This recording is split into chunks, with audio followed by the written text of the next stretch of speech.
svo náttúrulega fara þeir í lofti föstudeginum á þjóðhátíð, verða instant success, ógeðslega vinsælt, það trúði enginn að þeir myndu ná meira en kannski 300 subscribers og þeir eru ennþá í dag með, þú veist, blöðkastið F95 blöð og ég ætla að segja þetta sé bara langmest successful podcast á Íslandi.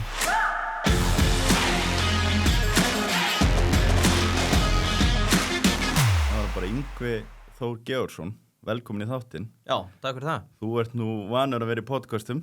Já. Allra vanur, þetta kannski fyrsta skipti á mynd eins og nefndir áður en við byrjuðum að taka upp. Já, við vorum ekki mikið í mynd. Nei, það ekki bara skemmtileg breyting. Jú, það góð tilbreyting. Það einhver tíman en allt fyrst, þannig að... Einmitt, aðeins íta á þig. Já. Hvað áður við förum yfir í þau verkefni sem að þú búin að vera í dag og tölum kannski líka eins Pingjuna podcasti sem varst með. Áður við förum í aflamiðlun og barnabúningun og fleiri önnur fullt af skemmtilegum svona litlum verkefni sem við verðum að vinna að. Hvernig svona byrjar áhugin þinn á fyrirtækjarekstri og hvað er það sem að þú ákvaðst að mennta því í byrjun? Já, það er sko, mér finnst til alltaf best bara hvort það tengist business eða ekki og fer ég alltaf bara alla leið tilbaka. Ég hef alltaf lýst mig sem Landsvirkjunarbarni. Það er að segja að pabbi er búin að vinna á Landsvirkjun í 30 ár og ég er búin að búa út allt land bara þökkrið því. Hann var stöðvörður í Blönduvirkjun, þá bjó ég á Blöndósi frá 94 til 98. Svo fyrir hann í Búrfell, hann ég bý í Árbænum og er í raunin alin upp í Árbænum. Svo tekur hann við Fljótsdalsstöð 2006, þannig að ég flytt austur 2006, 16 ára. Já. Ætlaði að fara í Versló eða MS, en endaði að fara í menntaskólann á Egilsstöðum. Og þú veist, ég var aldrei að braska sem krakki, enga tombólur eða neitt, svona, þú veist, ekkert business í mér þannig séð. Nei. En þegar ég byrja í menntaskólann á Egilsstöðum, þá er að byrja viðskiptafræði braut. Og við vorum held í 4 sem skráðum og gráðum hana. Já. Og ég held þarna 2006 bara þetta sé svona það sem maður leggur draugina því að maður var bara eitthvað, já, ég held ég myndi vilja leggja viðskipti fyrir mig á þess að vita eitthvað frekar. Svo bara tekum maður menntaskólann á Egilsstöðum og þegar ég er að útskrifast örugglega jólin 2010 eða 9 að þá les maður þessa sömu bók og ég held að flestir hafa lesið Rich Dad Poor Dad. Já. Og þú náttúrulega örugglega lesið hann einu svona ári síðastliðin 10 árin eða eitthvað. En og hún bara svona situr í manni. Maður byrjar að hugsa bara, heyrðu, þetta path sem ég hélt ég væri að fara, bara læra viðskiptafræði, ég er að fara í viðskiptafræði í háskóla. Já. Og svo ætla ég bara að útskrifast og sækja vinnur. Mögulega er einhver betri leið að maður ætti að fara að hugsa að búa til eigin tækifæri eða fjárfest í fasteignum eða hvernig sem þetta er. Þetta er sett fram myndrænt í bókinni, ég hef ekki lesið hann í langan tíma en þú veist nákvæmlega hvað ég er að tala Já. Og ég held flesti sem er að hlusta. En það atvekast þannig að við útskrifumst úr menntaskólanum á Egilsstöðum og ég fer í háskóla í Bandaríkjunum, Birmingham Southern College í Birmingham, Alabama á svona fótboltastyrk og samt á þessum tíma aldrei farin eitthvað að hugsa engin önnur verkefni í gangi þarna á þessum tíma og þegar ég kem heim 2012 þá var einhvern veginn bara pathið því ég fer í master en maður svona byrjar að hugsa, heyrðu, hvað verður fyrsta aukaverkefni og ég mitt fór í folder fann einhverja 7 hugmyndir sem maður ætlaði að gera endaði að gera ekki neitt þarna en fer semst í master í háskólann í Reykjavík í International Business tek skiptinám í Noregi og svo kem ég heim og ennþá ekkert farin að braska on the side á þessum tímapunkti þá ákveði ég að skrifa lokaritgerð eitthvað marketing í sjávarútvegi og fyrir meginlega rannsókn sem gerði það verkum að ég náði að taka viðtöl við 15 toppa í sjávarútvegi og svo það vor enda ég á því að fá sumarstarf hjá LIU 2014. Það er semst bara fyrsta vinna mín og þú spyrjar, þú veist, hvenær byrjar fyrirtæki braski? Það var ekkert búið að gerast fram að þessum tíma. Þú varst ekki með neina hugmyndi fram að þessu? Fullt af hugmyndum, sko, og þú veist, ég var að rifja upp ein hugmynd sem að ég og bróðum mig voru með, var að það er ekki Dominos á Egilsstöðum, þannig að við ætluðum að fara að selja Dominos pítsur með flugi og eina fyrirstaðan fyrst var bara að fá hitapókana sem við fengum lána hjá Ella frænda og skiluðum honum svo aldrei. Já. Og svo var bara fyrirstaðan svo, þetta var allt of dýrt og með minnir að flugfélagi hafi ekki viljað taka þátt í þessu. Já. En þú veist, þetta var alltaf á þessu leveli.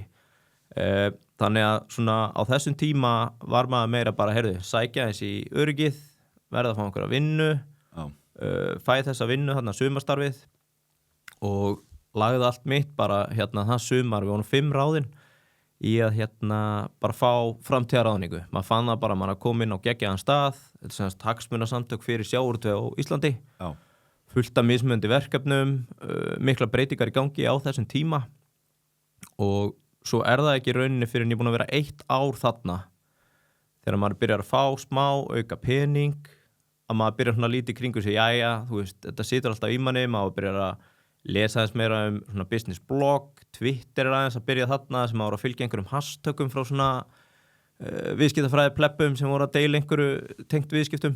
Já.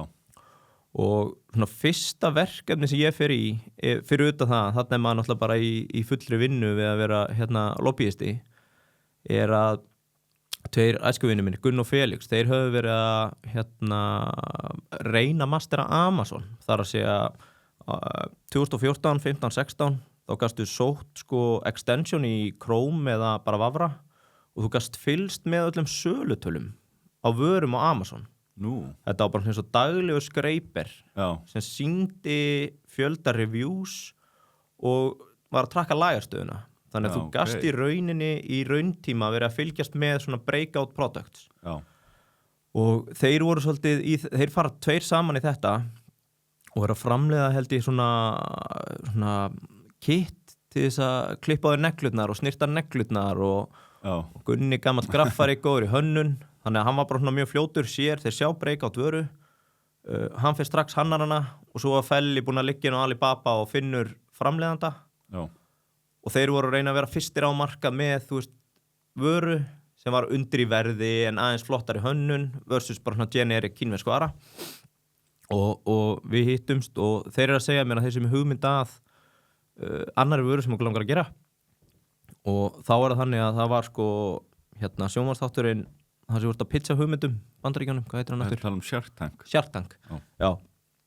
Að það sem sagt aðalega sem að pitcha það heitir minni með Beard King að þá situr á þér svona svundu hengir hana á speilin svo þegar þú ert að raka þið þá fer allt skeggið í svunduna svo losar hana og hendir í ruslið og Gunni eða Felix í Manicure var búin að spotta þetta kemur fram í Shark Tank þetta alltaf uppselt en það var enginn að selja þetta á Amazon þannig að hvað segir við great artist imitate not steal eða þú veist, þú kannt frasan ég man hann ekki alveg en Gunni sem sagt bara fer að stað hannar þetta frá grunni og við erum í rauninni fyrstir að finna framleiðandi í Kína til að gera þetta fyrir ykkur. Já, og þetta bara svona algjörlega fyrsta side hustle-ið eða braskið og á þessum tíma ég náttúrulega bara í fullri vinnu þarna hjá sægreifunum en ég kom með peningin til þess að funda þessa fyrstu afurð eða fyrstu framleiðslu og svo ég meira svona bara í baksætinu var kannski, þú veist, átt að sjá fjármálin og setja upp EHF-ið og við höfum að stofna bankareikning og eitthvað bla bla nema hvað þetta algjörlega springur út af því að við erum fyrstir inn á Amazon með þessa vöru og fyrir 10 árum, þetta kannski langur tími en á þessum tíma Amazon ekki orðið svona ógeðslega stórt fyrir alls konar vöru eins og var þá, þú veist, þarna komst upp með að vera bara að selja þín eigin heimasíðu og stjórna því en í dag myndir alltaf nota Amazon sem auka sölukanal og það var bara að fæðast þarna og svona í minningunni, ég man nú ekki allar veltutölur þá líður mér eins og við velt svona 30 milljónum eitt árið, bara á þessari vöru það er nú nokkuð gott já, í minningunni, en ég var að fletta þessu upp og við veltum heldur 4,7 milljónum en það var bara á einhverju viku eitthvað, því að við erum að koma með vöruna inn 18. eða 19. desember og þetta springur út og við settum upp appið og hefur verið með Shopify þá færi svona ping í síman síminn var að springa, þetta var bara sala á sekúndu fresti, það var svo mikil eftirspurn eftir þessu og þegar við vorum bara fyrstir inn á Amazon með þetta. Manstu hvað þetta var dýr vara? Já, máli var, við framleitum hana heldur fyrir undir $2 og við vorum að selja hana á $39. Það var bara eins og við værum að selja eitulif Já, en það var væntanlega bara eini kostnaður var þá að framleiða og senda til frá og svo Kína. Amazon tekur bara sitt splitt þá eða? Já, þau taka minni með 18-20% af öllu þannig að þetta gekk ótrúlega vel og þú veist, þetta allt blörra ég var bara að rifja þetta upp á leiðinni En við lendum semast í því að fá cease and desist semast lögfræðingar Beard King hjóluð í okkur. Það svoleiðis. Já, og það voru svefnlausar nætur þá. Maður hélt maður að fara í fangelsi. Og það hefur verið eitthvað. Já, en með bara einhverjum ótrúlegum kunstum þá komumst við í takt samband við lögfræðing frá, þetta var mormónar frá hvort það var Ohio eða Montana eða eitthvað. Já. Einhver algjöran maskínur sem hefur verið að vinna fyrir íslensk stórfyrirtæki í svona patentmálum, heldur fyrir Keresis, Marel og fleiri. Og þeir bara sáu caseið, voru bara, þetta bara eins generik og hægt það sem þið eru að gera. Þeir voru kannski fyrstir að framleiða þetta en það ekki einkaleyfi á neinu sem þeir eru að gera. Þannig að þeir tóku slaginn fyrir okkur við Amazon og þetta. Já. Og við komumst aftur inn í sölu en vorum búin að missa af aðal sölu tímabilinu. Já, það var farið. En mér minnir, svo náum við að selja þetta upp, framleiðum meira og svo var það leksíðan sem maður læriði þarna ok, þú getur verið sniður og kopja einhvern annan og farið til Kína. Já. En það sem við læriðum síðan bara á minnum innan við 12 mánuðum að Kínverjarnir tóku bara okkar hönnun og dreifðinni og seldu svona 1000 öðrum. Þannig að það sem gerist næst bara á því að Amazon opið markastórk, það hver sem komið inn, Já. Að við verðum fórnarlamb skreipersins sem við höfum alltaf verið að fylgja eftir. Einhver aðrir sem koma. Já, að sjá aðrir, þetta breakout vara, þeir eru að selja ógeðslega mikið. Einmitt. Þá fara allir inn á Alibaba, ég er að leita þessari vöru. Þá hefði okkar framleiðandi bara tekið sölumyndirnar okkar, hönnunina frá Gunna og allt þetta. Breytt aðeins. Og svo bara verið að gefa okkar vöru og það enda á því að þetta hljóp bara niður í basically bara cost of production og við erum semst að selja á $39 meðan við komumst upp með að vera einir. Svo byrja að koma copycats af okkur, þannig að copycat af copycat. Já. Sem voru minni með ódýrasti $799. Já, þá framleiðin farin. Já, og við vorum ekki eins og við værum með eitthvað brand, það var Darwins bara sett saman í ekki flýti en þú veist bara hent saman, það ekki eins og að sé eitthvað ægileg vörumerkja saga á bakvið Darwins Beard Catcher. Þannig að okkur var eiginlega bara slátrað innan við 2 árum en þetta var samt alveg í 2 ár sem við vorum með þetta. Já, og svo tókum við líka hlutafjármagnum sem kom úr sölun á þessu og ætluðum að diversify inn í eitthvað annað. Já. Og endanum voru við bara allir komnir í eitthvað annað og föttuðum bara, ok, geggja side business. Okkur var stútað, basically bara af eigin bragði. Einmitt. Getur ekki keppt við Kínverjan í þessu. Nei, erfitt. Já, mjög erfitt. Þannig að við eiginlega bara lokuðum þessu. Þetta segast 2016 og þarna á þessum tíma þá það líka að gerast innan samtakana. Ég var búin að vera í alls konar verkefnum einmitt líka að sjá koma hvað heitir þetta, fríverslun. Ísland var með fríverslun með Kína frá 2013. Já. En það voru tæknilegar hindranir að fylgja því eftir. Þannig að ég fór út í Kína með einhverju sendinefnd þar sem þurftum að hitta heilbrigðiseftirlitin og þurftum að fá heilbrigðisvottun til þess að afurðirnar getur seldar, jari. Og svo gerist það 2016 að maður búin að vera að vinna í held í 30 ár sem hafði séð það sem heit kvótamiðlun LIU og hann bara 75 ára og ætlar að hætta. Og það verður upp í svona, ekki hafari, en svona fótur og fýtt bara hvað ég að gera. Þetta búið að hluta stóðþjónustu samtakana í 30 ár. Það einhverjir 8 aðrir á einkamarka sinnisu, skipasalar eða bara kvótamiðlarar. Og Heiðrún að koma inn þarna á þessum tíma, Heiðrún Lind, og þetta svona illa séð að hafa þetta. En ég einhvern veginn örugglega bara réttu maður og réttu stað, ætla að fara að læra verðbréfamiðlun, að taka löggildinguna. Já. Að minnir að vera eina valur hjá HG, bendi bara, ef ekki bara láta Yngva taka þennan bolta. Og ég bara, ég klár, hljóma vel. Og þannig, þú veist, innan samtakana ég svona orðin pínu þreyttur, þetta var 3. árið, eða þú veist, að verða 3. árið, umræðan alltaf að fara í hringi, alltaf verið að drullu við sjávarútveg, ráðgjöf Hafró, kvóta áramót, þetta hitt. Þannig þetta var svona nýtt og spennandi og tek við þessu 2016 en þetta ekki neitt. Veltan held ég var kringum 2 milljónir. Já. Og ég svona byrjaður að líti kringum mig þarna bara með að fara í aðra vinnu. Og Ármann, vinur minn, var að vinna hjá fyrirtæki sem heitir Bókun. þá, nýbyrjaður og búin að vera að pitcha á mig eitthvað startup, við erum að fara bara to the moon. Hvað ár var þetta? Þetta örugglega hausti 2016, þá hann að byrja þarna, eða byrjun 2017. Já. Og fyrir að segja mér frá bókunni, ég hafði enga trú á þessu, bara svona ferðaþjónustur hroki, bara svona já, þú veist, þetta liðir ekki fara neitt og enga trú á þessu. Svo klára þeir funding hann vorið og hann segir mér að þau sé að fara að byrja að ráða og vilja bjóða mér að hitta Hjalta sem sem sagt Founderinn. Já, founderinn, Hjalti Baldursson. Og þá gerist það ég bara fer og hitti hann í spjalli. Við eiginlega bara semjum á staðunum, þú veist, ég bara hélt laununum sem ég var með hjá SFS út til að mér langaði bara að komast annað. Þetta var miklu meira spennandi heldur en ég bjóst við þegar maður talaði við hann. Ég hefði samt enga þekking á hugbúnaði eða forriturum eða eitthvað spáði þeim anga markaðsins, hvað þá ferðaþjónustu sko. En það semst í þessu samning, þú veist, þegar við erum að semja þarna, þá var ég farin að hafa lúmskaman af miðlunin líka sko. Já. Og búin að vera með hana í einhverja 7-8 mánuði og hún virkar semst þannig að sjómenn, útgerðarmenn, já, aðlega bara þessi tveir angar.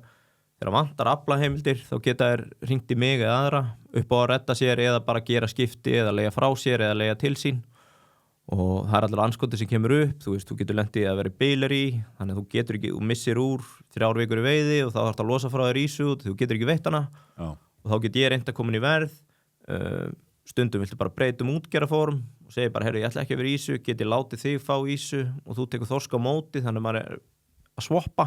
Já, einmitt. Og þú sérð alveg þetta fyrir þá. Já, þannig að detti inni og þú veist, í rauninni algjör hundaheppni því að þú veist, maður fær bara full tilbúin business og viðskiptamannalista á degi 1. Þú veist, ég fekk bara, heyrðu, postlisti, 150 tölvupóstar hjá bara öllum sem þú þarft, útgerðarstjórar og forstjórar, framkvæmdastjórar í sjávarútvegi og þú átt bara að senda post á 2 vikna fresti og þá kemur símanúmerinn út og svo byrja þeir bara að hringja eða vantar eitthvað og þannig byrja þjónustan en þetta var ekki neitt og ég fann það þarna hjá bókun að þetta var samt eitthvað sem gekk, þú veist, síminn hætti aldrei að hringja, ég var að ná að sinna þessu mjög vel, byrjaði að hafa skaman af þessu þannig að ég sem við Hjalta að ég vilji fá að halda þessu sem side business, þótti ég að byrja þar og hann spyr hvað er veltan, eitthvað, þetta er í kringu 2 milljónir, þá var hann bara já, þú veist bara, akkur lokar þau ekki, sko, það er ekki neitt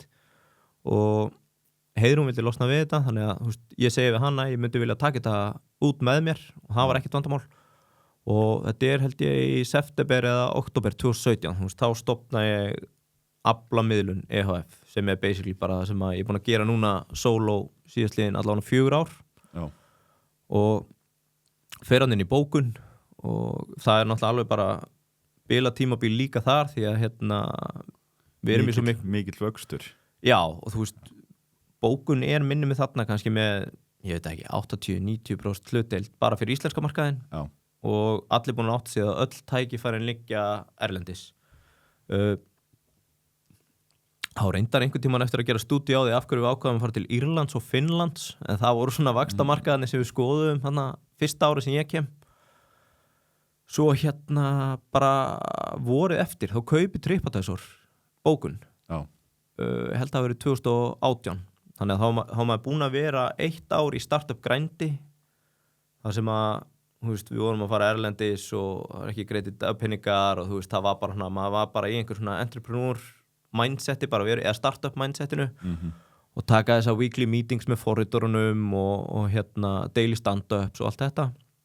Yfir að við förum í ógeðislega corporate umhverfi og ég elska Kana en bandarist eignarhald á fyrirtækjum var eitthvað sem að ég sá strax að væri dauði fyrir mér og hugsaði strax sko að ég þarf að fara upp eða út innan hús og það gerist náttúrulega þannig að Hjalti svo sem gefur okkur prinsson sem komu þarna fyrst inn alveg ágætis ábyrgð og við erum að fá fullt af skemmtilegum verkefnum en ég fann það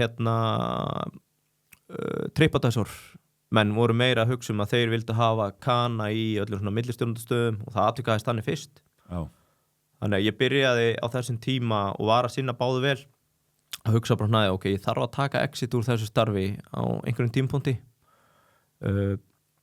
en held þarna áfram á sama tíma þá maður til þess að láta aflamilun ganga upp þá var ég með 0,25% tóknun á meðan að samkeppni var í 0,75 lágmarkstóknun mín þarna var held í 2,5 hún var 5,9 eða 7,9 hjá samkeppni þannig ég var lang ódýrastur og það kikka náttúrulega inn þessi kvíði alltaf bara ef ég hækka þá fara allir og skilur ef ég hækka verðin þá bara hætta allir að tala við mig En af hverju byrjað þú í 0,25? Það bara það sem ég tek við frá samtökunum út af því að þetta var bara svona þjónustuliður þetta var ekki tekjubyrjandi og pínu illa séð alltaf að samtökin hefði verið í samkeppnisrekstri því að það voru bara einkaaðilar að sinna þessu líka en ég byrja bara einu svona ári að hækka fyrir 0,25 í 0,5 sér ekki högg á vatn á veltunni viðskiptin bara aukast, fleira og fleira hringja og dagurinn byrjar að vera svolítið að ég og frúin eða unnusta mín í dag trúlofið erum að vakna 6 maður mættur svona 7:30 í bókun þar til 4 yfir daginn maður kannski að taka símtöl með hvað þurfum maður að redda og svo var ég að klára að setja öll viðskipti gegn frá kannski 4 fram til 10 á kvöldin og var að klára að taka símtölin þannig að maður var bara í 2 vinnum algjörlega á þessum tíma en samt ekki orðið næg velta til þess að hafa fokkjukassi til að hætta í bókun til að hætta alveg og svo bara finn ég á einn tímapunkti ég á ráðstefnu í Vegas fyrir bókun og að fá símtal að klára viðskipti fyrir 400 milljónir og það 8 tíma mismunur og ég reyna að ná í menn og finn bara að ég að fömbla þessu þetta eru 2 of stóri boltar að fara saman og þá hugsaði ég bara heyrðu ok, ég verð bara að fara að koma mér út sko.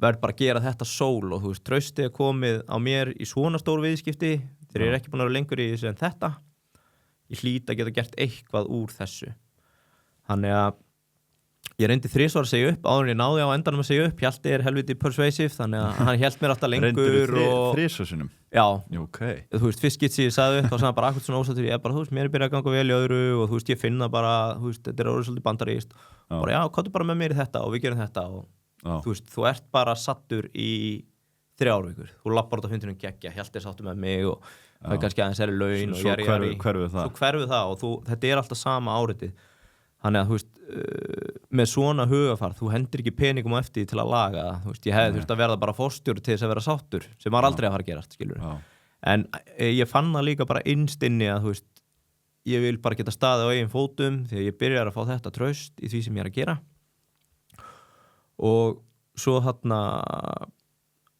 atvikast að þannig 2018 jólin, ég og annar góðu vinur minn sem ég ætla ekki að nafngreina bara eins og allar jólatarnir hjá mörgum Íslendingum bara fullir í 3 vikur líka við alltaf einhvern jólalönsum, fari bjór drru, að við ákveðum að hætta að drekka 2019 og bara prófa að taka edru ár og þá finn ég bara allt innu því líka orkið heyrðu, ég er með 2 verkefni núna bókun og aflamiðlun en hvað ég gerum helgar þegar ég ekki að vakna þunnur ekki komið börn náttúrulega þannig að maður var eins og þú bara vinnandi 24/7 og fer í bústað fyrir norðan og edru náttúrulega með bestu vinum mínum á austan og við erum að spila varúlf og ég greinlega það dúbíu sem ég var alltaf hent út fyrst og þá bara dettur úr spilinu eða þú ert ekki að spila þannig á leiðinni heim þá var ég eitthvað það hlýtur að vera til betra blekkingaspil heldur en það að þú sérst að spila með vininum og þeir bara hent út og þú ert úr leik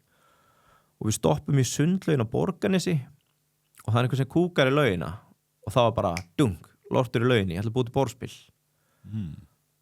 og mér langaði að prófa það en B, ef ég gef út spil jólin því að maður búin að heyra að það væri gott að gefa út bækur eða spil jólin þá verði ég á endanum með fokkjukassi sem ég þarf jólin 2019 til þess að labba frá bókun og það fara bara allar helgar í það að búa til spilið aflamiðlun og bókun yfir virkudagana og svo þarna í ágúst eða september 2019 þá endanum bara sest ég niður með Hjalta skiptir engum máli hvað og segir ég er hættur ég er til að vinna inn í 3 mánuði viðbót en ég ætla að vera hættur í nóvember og því ég ætla að einbytta mér að gefa út þetta spil fyrir jólin og það hefst loksins og á þessum tímapunkti aflamiðlun líka bara orðið aðeins meira heldur en ég reyndar ekki veltutölnar en þetta var kannski orðið 15 eða já, kannski 15-17 milljónir eða eitthvað Já. sem fínt auka kass við hliðin á hinni vinnunni sem þú hefur sko. Þá finnur það líka bara ok, ég verði að láta reyna það hvort geti staðið á eigin fótum. Fer all inn í að selja lort í lauginni og þú stoppa bara og spyrðu ef það eitthvað. Ég svona bara rekja þessa sögu. Hvernig var eins og ferli við það að búa til þetta spil frá því að hugmyndin kemur? Hún var ótrúlega löng og ég veit ekki af hverju en ég dokumentaði allt. Já. Og setti á LinkedIn, bjóð til póstlista sem heitir Austfiski draumurinn 2021. Þannig að hér etja draumarnir saman kappi. En hún var ótrúlega löng og ótrúlega flókin. Auðveldaleiðin hefði verið að gera eins og við gerðum með frá Kína, stela bara einhverju spili frá einhverjum öðrum. Það voða lítill höfundaréttur á borðspilum yfir höfu heiminum og sér það oft með íslensk spil. Þetta bara svona bjagað versjón af einhverju sem hefur heppnast erlendis. Að ég beita í mig bara, ég ætla að gera það frá grunni. Og fyrsta sem maður gerir náttúrulega bara koma upp með hugmyndina og svona konseptið sem blekkingaleikur. Svo þarf það að vera algjörlega uník og þú ætlar að tengja þetta við sundlugar og að þú sérst að setja við séum að keppast það, hver vondur, dregur einhver, þú veist, fárlegt segja frá sig, þú veist, það kúkur einhvers staðar undir sko og þú átt að kíkja og þú átt að ljúga hvort þú síðan eða ekki, man ekki reglurnar alveg. En þú veist, að búa þetta til algjörlega frá grunni var mjög erfitt því að þú þarft að halda það sem heitir playtesting. Já. Það sem þú ert bara að hitta random fólk og ég auglýsti í einhverju borðspilagrúppu og fór bara og spilaði með fólki sem ég aldrei hitt áður og sá bara, reglurnar sem ég gerði eru þverbrotna, það virkar ekki neitt sko. Þú veist, þetta bara auðveldasta leiðin til þess að vinna þetta. Já. Þannig að þú ert endalaust í svona iterations. Og user testing. Já, user testing. Já. Og svo þú ert komin á ákveðin stað með það, þá þarfst að prenta út reglurnar og þetta blind playtesting. Það sem ég auglýsti eftir spilahópum og bara skuttlaðist út allan bæ, bara spilið, reyni þið að spila og gefa mér svo feedback. Já. Og fór þessa leið, á endanum verður þetta svona bara eins og allur minna akademíski ferill, 7 af 10, þú veist, bang average. Já. Þú veist, þetta ekki besta spil í heimi, en allir sem spilaði voru bara svona, já, þetta bara fínt, þetta bara gaman, þú veist, góð fjölbreytni. Já. Það var ekki ömurlegt, en þú veist, bara nógu gott konsept til þess að það sé gaman að gefa það sem jólagjöf. Já. Og ég á búin að ákveða á þessum tímapunkti út til að maður hefði getað lagt úr eigin vasa, en ég hef alltaf séð Carolina Fund sem gott svona markastækifæri. Já. Þannig að ég fer að stað með það í, held ég, ágúst, að ég funda spilið með Carolina Fund. Það sem pre-sellar spilið aðeins ódýrara, minnir að vera 2500 kall eða eitthvað sem það kostaði. Og það voru held ég 300-400 sem keyptu. Þá færðu 900 skall bara, mínus 10% sem Carolina Fund tekur. Já. Þá ertu með peningin fyrir framleiðslunni, þannig að þetta mjög gott upp á cashflow, myndi ég segja, og þú veist, basically bara eins og einhvers konar lán, sko. Ég bara búin að koma með 900 skall, framleiði þessi 2000 eintök, fæði þó svo í hendurnar og þá átti ég smá auka pening í marketing og til að maður var að lifa þessu, eða spila þetta mjög frúgal, sko, þú veist. Ég leti eins og ég ætti engan annan pening til að setja í þetta. Já. Og þú veist, seldi karaktera í spili líka. Fyrstu karakterin sem ég bjóð til var bara myndabróðum mínum þegar hann var 5 ára eða hönnurinn bjóð til einhverja fyndna mynd. En síðustu 4 voru bara að þú gast keypt sjálfa þig í spilið fyrir minnum með 50 skall. Já, það er sniðugt. Já, þú veist, það virkaði bara mjög vel, sko. Þannig að þú flettur upp spilið eða eitthvað, þá eru bara minnum með síðustu 4 eru bara raunverulega persónu sem bara sendur mig mynda sér og ég let bara teikna þau á bikini eða brókini inn í spili. Keyptu sem bara inn í þetta. Já. Hvað en svona þegar kemur á tölunum þarna, þegar náttúrulega kostar eitthvað að láta framleiða þetta og eins og nefnir líka markaskostnaður svona. Var þetta sem sagt hvað, jólin 2019? 19, já. Hvernig gekk eins og salan og það? Komst alveg í plús úr þessu? Já, þetta gekk fárulega vel. Það eina sem klikkaði var að ég fer í Carolina Fund í ágúst. Já. Framleiðslan byrjaði minnum í lok september og það fer eftir hvernig hún lendir inn í kínverska ekki Chinese New Year, heldur Golden Week sem í október. Já. Að þá leggst bara Kína af í 6 daga og það fokkaði mér sérstaklega illa, afsakið orðbræði, upp á framleiðsluna það árið. hún bara táðist 6 daga á versta tíma og svo lendir maður náttúrulega eins og allir sem hafa framleitt eða ætlar að taka flutningin, það alltaf eitthvað við þessi forwarderinn sendir þetta til Nangbu, ekki Shanghai eða þú veist, það bara ótrúlegustu hluti sem klikka og þú hefur það alltaf á tilfinninguna að sé bara ef ég hefði borgað þessa $100 þá hefði þetta bara gengið eftir sko, þú veist það kemur alltaf svona, já, vill borga auka $100 fyrir að freight forwarderinn basically mæti edrú í vinnun á mánudaginn, nei, við tristum hún bara, ok, heyrðu, þú mistir af viku, þú veist, íkt dæmi en þetta allt svona og ég lendi semast í því að ég var búin að prísella ég maður ekki, allan að 200-300 spil, þannig að þú veist, það bara 10% af production strax farið, bara fínt en ég kemst ekki inn í verslanir fyrir 16. desember. Það svolítið seint. Mjög seint. Og Ester í bónus. Þökk sé henni, komst maður inn í bónus. Hvernig komstu þér eins og þangað inn, þú veist, þegar það fullt að liða að reyna að koma inn alls konar vörum og hvað þá spilum og bókum fyrir jólin, sko. Já, ég ætla ekki að ljúga. Ég held ég verðilega bara þakka Tengdó fyrir það. Hún var á þessum tíma að vinna í World-class laugum og ég held að Gummi Martins eða eitthvað var þar og bara eitthvað, Tengdó svona vinnir að selja spil og vera að hitta hann, hún var að koma sér inn og ég held að hann hafi sagt bara, flott, sendu bara post Þannig að þetta var einhver tenging Já, en þú veist, ég sendi bara cold email á Ester og hún hitti mig, en ég hef alltaf hatt á svona tilfinningunni að þú veist, það var order from above, út af því að Tengdó var búin að gera eitthvað vel við hann í spaðinu eða neða þetta í gegn sko en maður er náttúrulega bara heppinn að komast þarna inn og það opnast fyrir manni algjörlega nýr heimur líka, þú veist, það sem ég hef mest haft gaman af í öllu svona braski og framan af, sagði ekki nei við neinum svona side businessum og það er svo gaman að læra eitthvað, þú veist, eins og þetta, þú veist að búið til spil ok, byrjað til frá grunni, svo ertu að finna hönnuð testa þetta er þvílíkt ferli þótt þetta séu bara 4 puttar á 10 sekundum þá tók þetta 6 mánuð, þetta er ógeðslega langur tími svo þegar þú komið spili í henduna, hvað ætlar að gera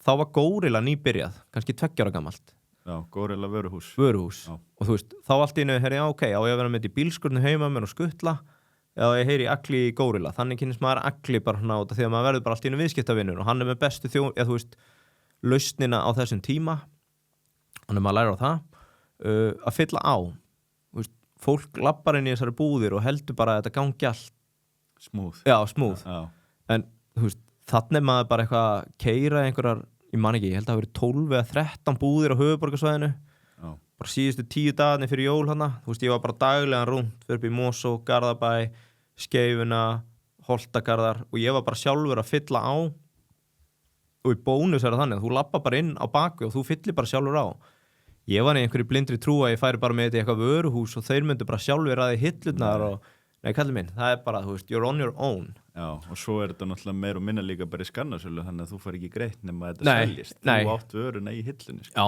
akkurat og þú veist, maður var að lenda í þessu bífi að hafa einhver önnur spil við hliðina á manni og maður er bara með góða útstillingu svo kemur maður daginn eftir og þá bara, byrju, hvað var þeir þá bara búið að færa mann eitthvað allt annað sko Já, þetta er ótrúið, ég var einmitt með sama því ég náttúrulega flutt inn snakk og morgumat sko maður væri bara nóg að flytja þetta inn og selja þetta sko Þetta er miklu meiri vinna heldur en maður átt að sjá sko Alveg klárt og náttúrulega líka það fyrir búðuna að þurfi ekki að borga fyrir vöruna nema hún selji sko Já, það er beautiful business model Það er gott fyrir þau sko Það er ekki gott upp á cashflow fyrir þá sem er að flytja þetta inn Nei, og þú veist þessi Karolína Fund penningur og auðvitað að maður var með tekjur úr öðru gerði það verkum að þú veist, maður var ekkert stressaður maður var ekkert heyrðu, ef ég fæ ekki greitt 19. des þá ekki fyrir jólagjónum sko en maður svona áttaði sig á því þegar maður komin inn bara, heyrðu, ok, ég er að fara að fá greitt 20. janúar eða alveg galið, sko en þetta gekk ótrúlega vel og úst, til að lúpa inn í næsta kafla í mín í ævisögunum minni er að ég var alltaf seinn að fara að selja sem sagt, maður áttaði sig á því svona bara, þú veist, gerði fyrst skipti og svona þegar ég er að fá vöruna í hendurnar kannski fyrstu vikun í desember þá hugsaði heyrðu, ætli ég get ekki selt einhverjum fyrirtækjum þetta sem jólagjöf fyrir starfsmenn og fyrsta vikun í það er náttúrulega allt og seint þú veist, allir mannustjórar á landinu eru búin að spáði þessi júní og búin að fara í útboð og gjafakortum eða 66 eða hvað það er og ég cold-calla semast Halldór Friðrik sem var þá eigandi Alfreds og Stokks og bara, hvað segir Dóri, köllum okkur frændur, við erum náttúrulega alveg bara fjarskilt frændur og viltu ekki taka hérna á með 20 spil fyrir jólin og hann bara eitthvað, nei, ég held ekki, þú veist, við erum bara með framkvæmdastjóra, ég held sér búið að velja jólagjafir bara eitthvað, ok, gengur ekki en svo ringir hann í mig nokkrum dögum seinna bara, heyrðu ég hef ekki verið cold-callaður í einhver ár sko, væru til að koma á fund hérna bara í byrjun næsta ás, bara eftir jólatörnina þegar róast, geti verið með eitt projekt og bara já, ekkert mál og þarna var ég, þú veist, hættur í bókun ætlaði bara að fara full force í aflamiðlun var að klára þetta spilasíson sem átt að vera, þú veist, 4-5 milljónir sem átt að gefa mig starti að ég ætti laun hérna jan, feb, mars ofan á hitt sko og fyrir á hitti hann þá er að verða einhverja breytingar í hlutahópnum þar og hann spyr hvort ég sé til að koma í hérna 3 mánuði og sinna svona einhvers konar viðskipta þróun spekka nokkuð verkefni sem þeir eru að hugsa um að sitja í loftið og þar á meðal Giggo sem er náttúrulega í loftinu núna það var eitt verkefni sem ég skoðaði það hét reyndar ekki, það hét ekki Giggo á þeim tíma svo var það sem hét Alfred Nobel sem eru námskeiðin sem við lönsuðum síðan þegar ég var þar og þriðja var eitthvað með leigumarkaðin sem er líka held ég komið í loftið en allavega ég fer þarna inn og ég bara já, þú veist, það getur ekki verið slæmt að taka 3 mánuði að fá bara svona consulting tekjur, þú veist, bara ný hérna Varstu að hvað bara í business development? Já, bara, þú veist, viðskipta þróun 3 mánaða samningur, bara þeir voru semst vendingar á hlutahópnum og hann er að fara út hérna eitt founder með þeim sem var framkvæmdastjóri og Venn og Dóri voru 2 með fyrirtækið Venni er framkvæmdastjóri og CTO Dóri var þarna með honum svona allt í öllu eins og hann er og þeim vantaði einhvern bara svona heyrðu, þurfum bara svona aðeins að sanity checka hugmyndina sem við ætlum að fara með þetta í og ég bara basically detta inn út af því að ég hafði reynt að selja honum borðspil sko, þú veist, þannig að cold-calli hefur skilað sér en líka bara svona í prinsipinu bara hérna screw it, let's do it, þú veist, þetta er pínulítið projekt að gera eitthvað borðspil en það gata af sér eitthvað miklu stærra upp á þetta að gera sko og er þar í 3 mánuði svo kemur náttúrulega COVID 2020 mars 2020 og ég eignast fyrsta barn eða við hérna, ef vona fyrsta barni í júni þannig að þú verður svona naturally pínu smeykur sko bara, er heimurinn að farast verður seldur einhver fiskur ef að spátt bara þurrkast út kannski allt í lagi að vera bara í cozy giggi hérna, því að eftir 3 mánuði sem stann í apríl þá hættir markastjórinn og þeir spyrja hvort ég get tekið að með markastjórinn í 3 mánuði meðan þeir finna nýjan og þarna er svona COVID að raungerast þannig að ég segi bara já og allan tíman upp á borðum bara ég sé með aflamiðun on the side líka en þarna var ég harður samt sko að ég ætlaði bara að taka 3 mánuði svo er ég farin on my own því að þú veist, ástandi var ekki alveg jafn slæmt eins og maður hélt þarna mars, apríl 2020 Nei, einmitt Þú veist, fyrstu fréttir að þessu var bara við erum að fara að drepast sko náttúrulega mars 2020 neðan 20. mars 2020 lokuðu Bandaríkjum Já það var náttúrulega svakalegt og þú veist, auðvitað er þetta allt í móðu með hvernig fréttirnar eða tímalína var en fljótt að gleymast líka en maður man samt hvað maður var smeykur sko, bara mikið óvissa bara upplýði raunverulegan ótta fyrst bara, þú veist, ef ég er að fara að anda í sama rými og þessi maður er ég bara að fara að drepast sko en hérna og þannig er það þannig ég tek á mig markastjóran semst fyrir úr þessu viðskiptþróunar dæmi yfir í markastjóran og tekjurnar hjá Alfred bara þurrkust út að þessum tímapunkti því að þarna í apríl þannig að ef þú heldur þú sért að fara að deyja þá ertu ekki að fara að ráða nýjan starfsmann sko hvað þá í einkageranum ekki stækka við og svona afrits minni með að hérna þetta hafi kannski verið 700-800 auglýsingar á mánuði sem kom inn á Alfred og Alfred náttúrulega með mjög áhugavert viðskiptamódel sem gengur út á að þú borgar per klikk þegar þú ert að auglýsa það er svoleiðis þannig ef þú ert að auglýsa eftir starfsmanni þá er hérna bara eins og Google Ads eða annað þú borgar fyrir það hver margir skoða auglýsinguna upp að einhver X og þegar þú missir 600 auglýsingar bara á einu bretti minnir að veltan hjá fyrirtækinu hafi verið kannski 18-20 milljónir á mánuði fer niður í svona 67 þetta voru örugglega 7-8 starfsmenn á launum 5 út í Tékklandi þannig að það var negative cashflow á mjög stundum tíma og fárlega gaman að fá að upplifa því að maður vissi að þeir átt alveg pening til þess að pumpa inn í fyrirtæki. Það var enginn eitthvað hræddur að þetta væri að fara á hausinn. Ef þetta hefði verið 5 árum fyrir startup þá þetta lítið verið út sko. Það var bara búið að ganga það vel að maður vissi að þetta væri ekki að fara undir.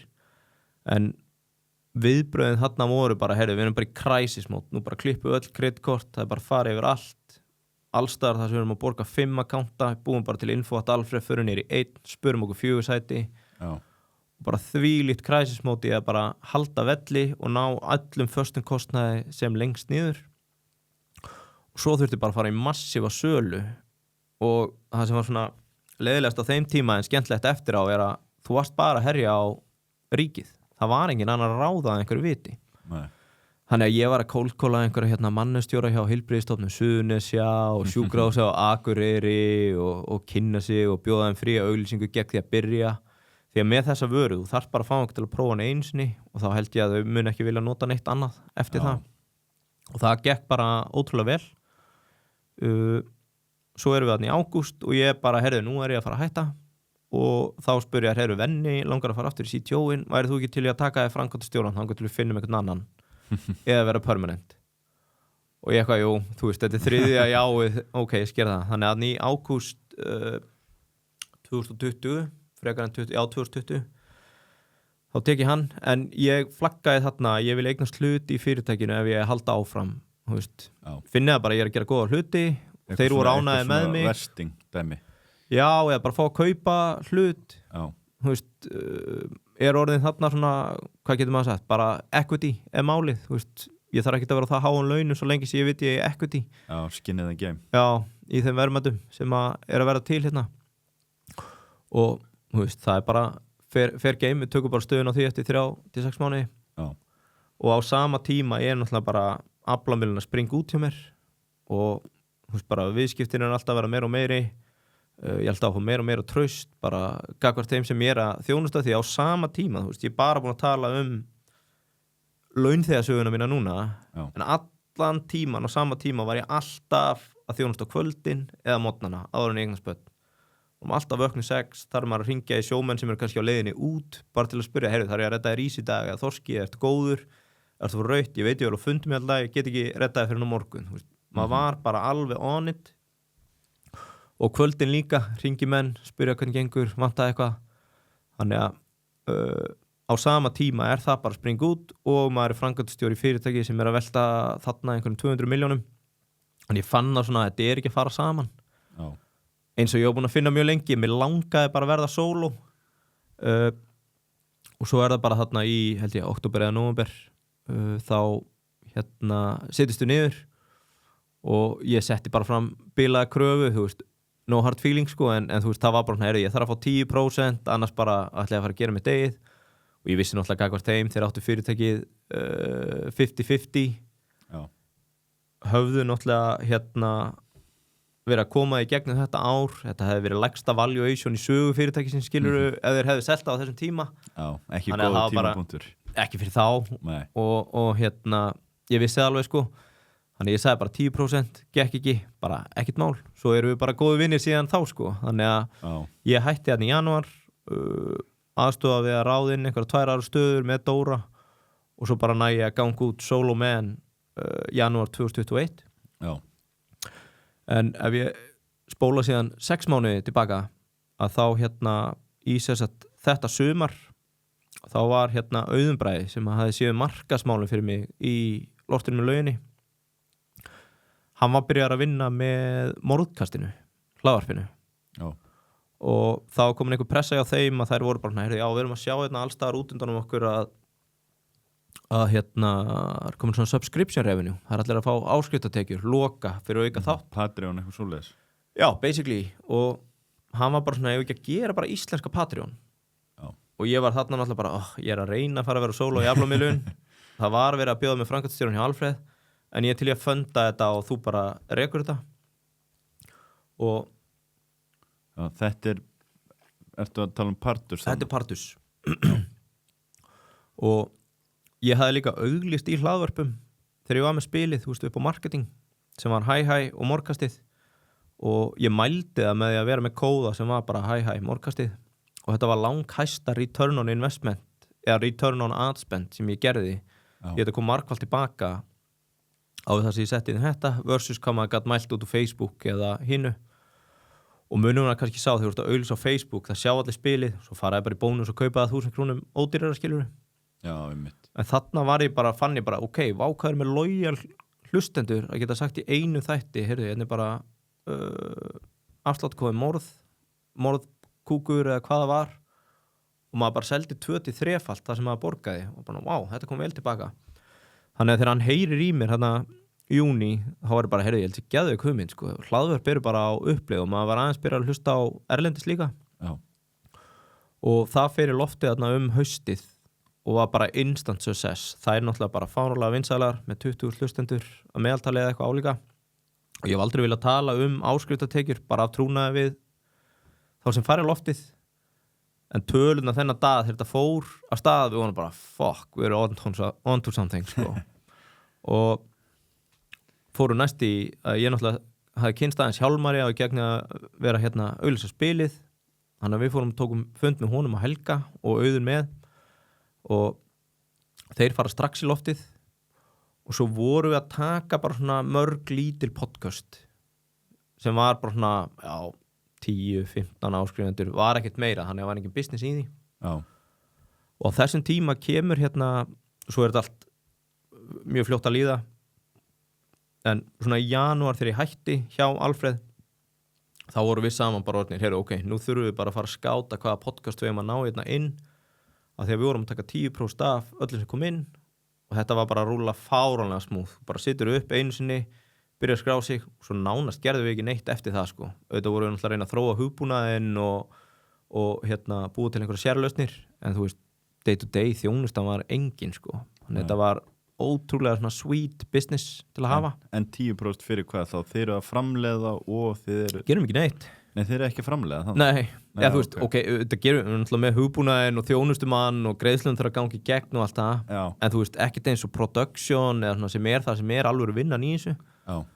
Þannig að þú veist, þetta var bara, þú varst bara að selja paywall þjónustu, já, 10% og leiðu einhverju að koma í loftið, þú veist, þá þurftu við ekki að vera að selja viðkomandi að það var ekkert okkar að fylgja því eftir að það var eitthvað marketing annað. Nei. Þau bara þurfa að posta podcastinu einu sinni í viku og þá bara naturally hækkar það eða lækkar eða vex. En semst á þessum tíma og kemur hérna samkeppni og ég man eiginlega ekki hvað heitir en það var svona það sem hefur slegið meir í gegn erlendis og kemur sem sagt sko böndul við okkar sín frá byrjun var ég elska morgkastið, ég vil borga fyrir morgkastið. Já. Ef ég böndla morgkastinu, Sigga Deluxe, hæ, þá held ég að verði ekki að sterkt út af því að þú veist fan-followingið er á Sigga Deluxe eða er á morgkastið sem independent. Ég vil að peningurum minn farið þangað, þú veist, þá bara eitthvað sem við byttum í okkur. Já. Og það kemur þarna samkeppni sem er böndul af bara einhverjum 5 mismöndi svona stórstjórnum og mikið panik hjá okkur en við setjumst niður og segjum bara, heyrðu, þetta er geðveikt. Við erum komin með samkeppni. Það þýðir að við erum að gera eitthvað rétt út af því að yfirleitt ef það er engin samkeppni þá er það bara business sem er að drepast eða engin nennir að spá í. Einmitt. Þarna var greinlega allt á 1 milljón og þú veist, allar rannsóknir og allt sem maður að lesi var bara podcastir á leiðinni hingað. Þannig bara, þetta er geðveikt. En þetta brýndi okkur líka í það, heyrðu, núna verðum við bara hætta að hugsa þessi litlu sem er svo auðvelt að hringi og vill ekki koma í áskrift og það var enginn að hlusta á þau og þau segir bara, já, við förum bara loftið. Þannig að við setjum bara í forgang að ná F95 Blue. Já. Og ég er búin að vera hérna í einkaþjálfun hjá Agli eða fjarþjálfun hjá Agli síðan 2017, þannig að við vorum bara orðnir ágætisfélagar og hann er búin að taka mig á 24% fitu niður í 12% og aftur 15 og niður. Bara svona minn andlegi geðlæknir, sko, það er svo gott að hitta hann og hann bara núllstilli þig, heyrðu, nú þurfum við nýtt prógram, búin að vera hjá honum svolítið tíma þarna. Þannig ég bara, heyrðu, ég tek bara soft pitch á Egil og segja hann bara, heyrðu, við vorum að sitja hæ og þetta í loftið. Metrikin í þessu er að kannski 10% af þeir sem hlusta munu borga. Ég sá hann að vísa þeir eru með 30-40 þúsund að hlusta. Djöfull væri geðveikt ef þið farið í loftið. Já. Og og Egill helviti sharp, hann var bara I like this idea en fer náttúrulega í strákana Steinda og Auta og svo vandast málið því að þeir eru náttúrulega starfsmenn sín mér minnir að það tekið svona 4 mánuði bara svona það sem að dialógurinn bara eru þið klárir? Já, þeir eru klárir en þeir voru að tala við hérna tæknistjóran, hún leist ekki á þessa hugmyndur og svo fáum við bara einhvern tímann í mars held ég, 21 það bara Heiðar steginn Guðjóns og sagði að það verður ekki notaður hugbúnaður utan sín þannig að þetta bara off, þeir ætla að fara einlegir og við varum bara fuck en ég kannast aðeins við Heiðar, það farið í lönnsmjóðanum áður og hérna bara málkunnur í gegnum annan vinskap og sendi bara svona desperation tölvupóst bara Heiðar, blessaður, einhver hérna þið viljið ekki fara fram hjá okkar lausn í þessu við erum búnir að gera þetta og þetta við erum með up and running og geða okkur bara séns á einum fundi til þess að sanna að við getum gert þetta að successinu sem við höldum þetta verði og hann bara sæll, ekkert mál og bókaði fund með 6 forstöðumönnum hjá sín viku setna og þetta er náttúrulega ennþá í COVID þannig varst ekkert að mæta á skrifstofuna og við settum bara allt í að gera geðveika kynningu og þeir voru bara ok, þetta er málið að nota þessa gaura svo tók það einhverja 3 mánuði sem sagt dialogurinn, þú veist, þetta er allt svo lengi þegar þetta er svona corporate en það endar á því og mjög skrítið, það endar á því að við erum acqui-hiraðir ég og Auðun, sem sagt inn í fyrirtækið á þeim forsendum að hugbúnaðurinn okkar verði ekki notaður en við eigum að byrja koma þeim í loftið þarna föstudaginn á þjóðatíð F95 blöð og eigum að byggja upp hlaðvarpsheim sín en ekki með okkar eigin hugbúnaði þannig að við erum þarna 2 og við megum eiga hugbúnaðinn on the site en við erum ráðnir inn minnum með 1. júní 21 það er bara svona aftur nýkomin alltaf að vera solo og bara ég starfsmaður hjá sín og ég var mjög harður, ég gerði bara 6 mánaða samning við fengum 6 mánaða pröfusamning og ég sagði við bara frá day one, ég verð farin bara leið og ég ætla að taka 3 mánaða orlof ég hef engan áhuga að vera hérna en við verðum að koma í loftið og Auðun sá miklu frekar tækifærin og náttúrulega ennþá að reka þetta var fáránlegu mánuður því að við eigum hugbúnaðinn sem virkar erum með örugglega einhver 10 önnur hlaðvörp sem að rúlla en við ráðnir inn til þess að finna lausnina sem á að vera betri en okkar eigin sem við erum búin að vera ár með í loftinu og þú veist þetta voru örugglega 100 fundir á 4 vikum og maður þurfti aðeins að æsa sig hér og þar út því að okkar mission var bara við verðum að koma þeim í loftið föstudaginn fyrir Vestló og þá sjáum við bara hvað þetta verður mikið success og á endanum gefa menn sig að okkar hugbúnaður er notaður þannig að við erum hann að acqui-hired sem starfsmenn og þurfum að gera einhvern sér afnota samning hugbúnaðin okkar fyrir hlaðvarpsveituna tal sem var nafni sem var til fyrir þetta og á sama tíma fyrir lofti hérna Þungaveitin sem er fótboltahlaðvarp Mike, Rikki og Stjáni og svo heill haugur og öðrum podcastum sem bara rúlluðu þarna í gegn og komu inn svo náttúrulega fara þeir í lofti föstudeginum á hérna þjóðtíð verða instant success ógeðslega vinsælt og við vorum búin að vera í bakklasi þarna í 2 mánuði, jafnvel 3 það trúði enginn að þeir myndu ná meira en kannski 300 subscribers og þeir eru ennþá í dag með, þú veist, blöðkastið F95 blöð og ég ætla að segja þetta sé bara langmest successful podcast á Íslandi en hérna litla stressi að koma í sér lofti þarna trúi því svo bara rúla það og ég hérna fer í fæðingarólof tek einhverja 3 mánuði, kem aftur eitthvað, þú veist, bara corporate þarna og það er að taka einhverja fundi og jari, reyna að fá fleiri inn gekk frekar hægt og svo bara þegar samningurinn rann út þá var ég bara, jæja, nú er ég loksins-laus og það má eiginlega segja að hafa náð að standa á eigin fótum síðan þá sem er svona kannski desember 2021 þannig þetta var svona smá fjötrar á manni þarna tímabil tók aðeins á en ógeðslega gaman og mikil tengsl og mikil hérna, reynsla sem hefur komið úr því bara að fara þarna inn, sjá hvernig allt virkar hitta þetta fólk, koma þessum í loftið sjá hvernig það rúlar en hérna, já, þannig þróast það og svo endanum náttúrulega kemur einhvern tíma samtalið að þessi samningur afnotaréttin á partus er að renna út og ég er náttúrulega bara leiðilegur stend út af við bara, já, þú veist, við viljum bara 2-faldan við viljum bara fara í 30% tóknun og það var náttúrulega ekki tækt, það var einhver ákvæði, bla bla þannig að sína á endanum bara kaupir hugbúnaðin á okkur eða fyrirtækið og rekum það bara ennþá, heitir Partus EHF. Minnir að það hafi verið að eitthvað árið sinna, júní eða júlí 2022. Þannig að það var svona exit bara algjörlega úr því en hérna bara eins og þú í podcasti og aðri sko, þetta langbesti miðillinn síðastliðin 10 ár og mun hérna, 5 ár og mun bara halda áfram að vaksa held ég sko. Einmitt. Það er alveg rétt sko, en svo varstu náttúrulega sjálfur með, þú og Arna með eitt vinsælasta podcast landsins, Pingjuna. Já, akkurat. Hvenær byrjaði það? Það þarna örugglega bara í febrúar 22.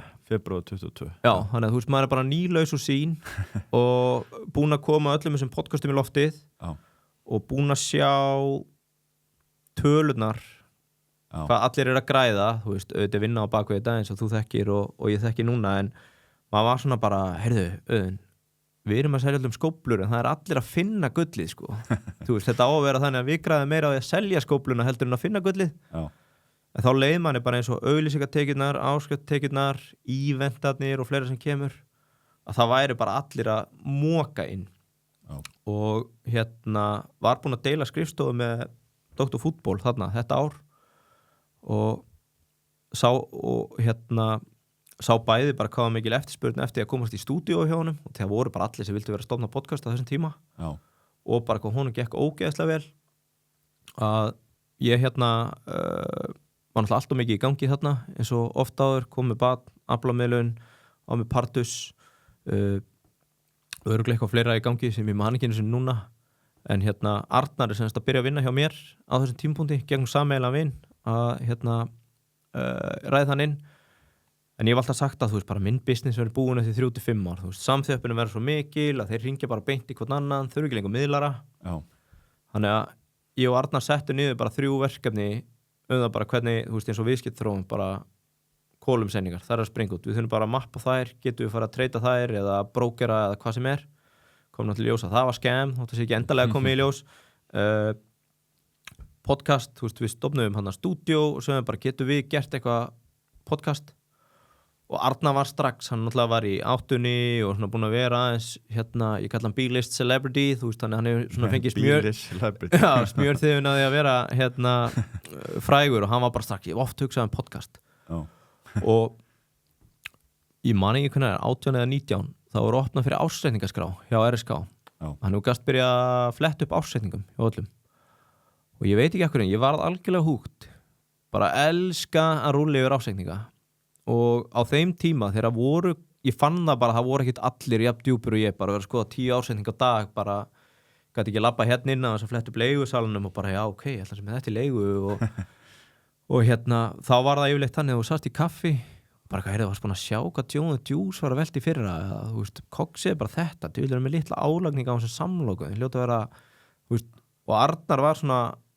eiginlega alveg eins kannski ekki alveg að þungur í að sækja á en þú veist, við áttum alltaf geggjaðan dialog business sem verður til þess að við erum við ekki bara að fara að gera fjármála hlaðvarp sem bara að lesa ársendinga algjörlega grillað en niche sem alltaf kostur og það sem að ég sé líka þú veist, þetta verður að vera entertainment þannig að þú veist, from day one þá ert að hugsa að við erum ekki bara að lesa heldur ert að reyna að vera með eitthvað svona smá comedy veit svo sem ekkert hvort það hefur gengið upp eða ekki sko, en allavega við vorum með það góða hlustun að ég held að það hefur verið einhver sem hlustaði okkur fyrir entertainment sko, ekki bara education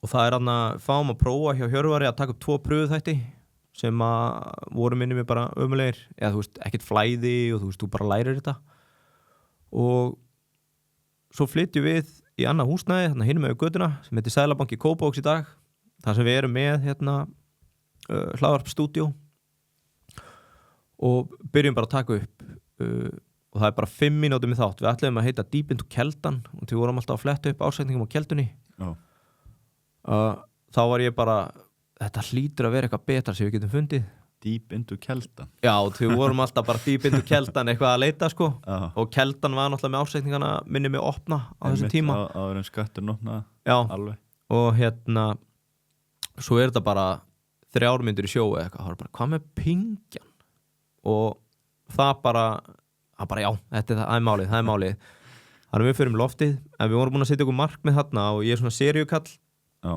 og mæli með því fyrir alla sem er að byrja að setja sér bara markmið að ná 10 þáttum sko. Það er svo margir sem ætla að vera búin að græða 1 milljón áður en komnir á 5. þátt sko. Svo floppar allt að við segjum, við ætlum bara að gefa út 10 þætti, sería 1 og við viljum að 1% þjóðurinn að sé að hlusta á okkur. Og hann ætla ekki hægt að treysta hérna hagstofunum með þessa eða þjóðskrá með þessa mannfjöldaspá sko, en við vorum að ganga út frá að fá svona 3.000 hlustendur sko. 3.000 hlustendur? Eða 4.000, ég maður það ekki. Ertu að tala yfir alla þessa 10 þætti heldar hlustendur? Við fórum ekki einu svo djúpt sko. Þú veist, það hefði verið nóg að segja 1 þáttur náði 4.000, nú voru allir með 200, þá voru við bara, ok, við höldum áfram. Ég held að það hafi verið svona verið og til við fundið það strax, þetta var ógeðslega gaman, en það var líka bara á 3. þætti eða eitthvað, erum við bara strax komnir upp í, þá kom ég að segja svona 2, 3, 4.000 manns að hlusta.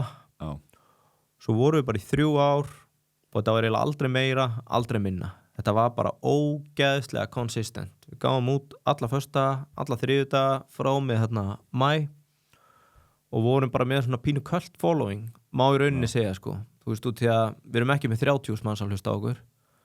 En ég hefði heldur ekki viljað því að þú veist, við vonum bara spjallum fjármál, ársreikninga og fólki sem að fann að var að hlusta, þetta er bara fjármálastjórar, forstjórar í einhverjum fyrirtækjum, millistjórnendur,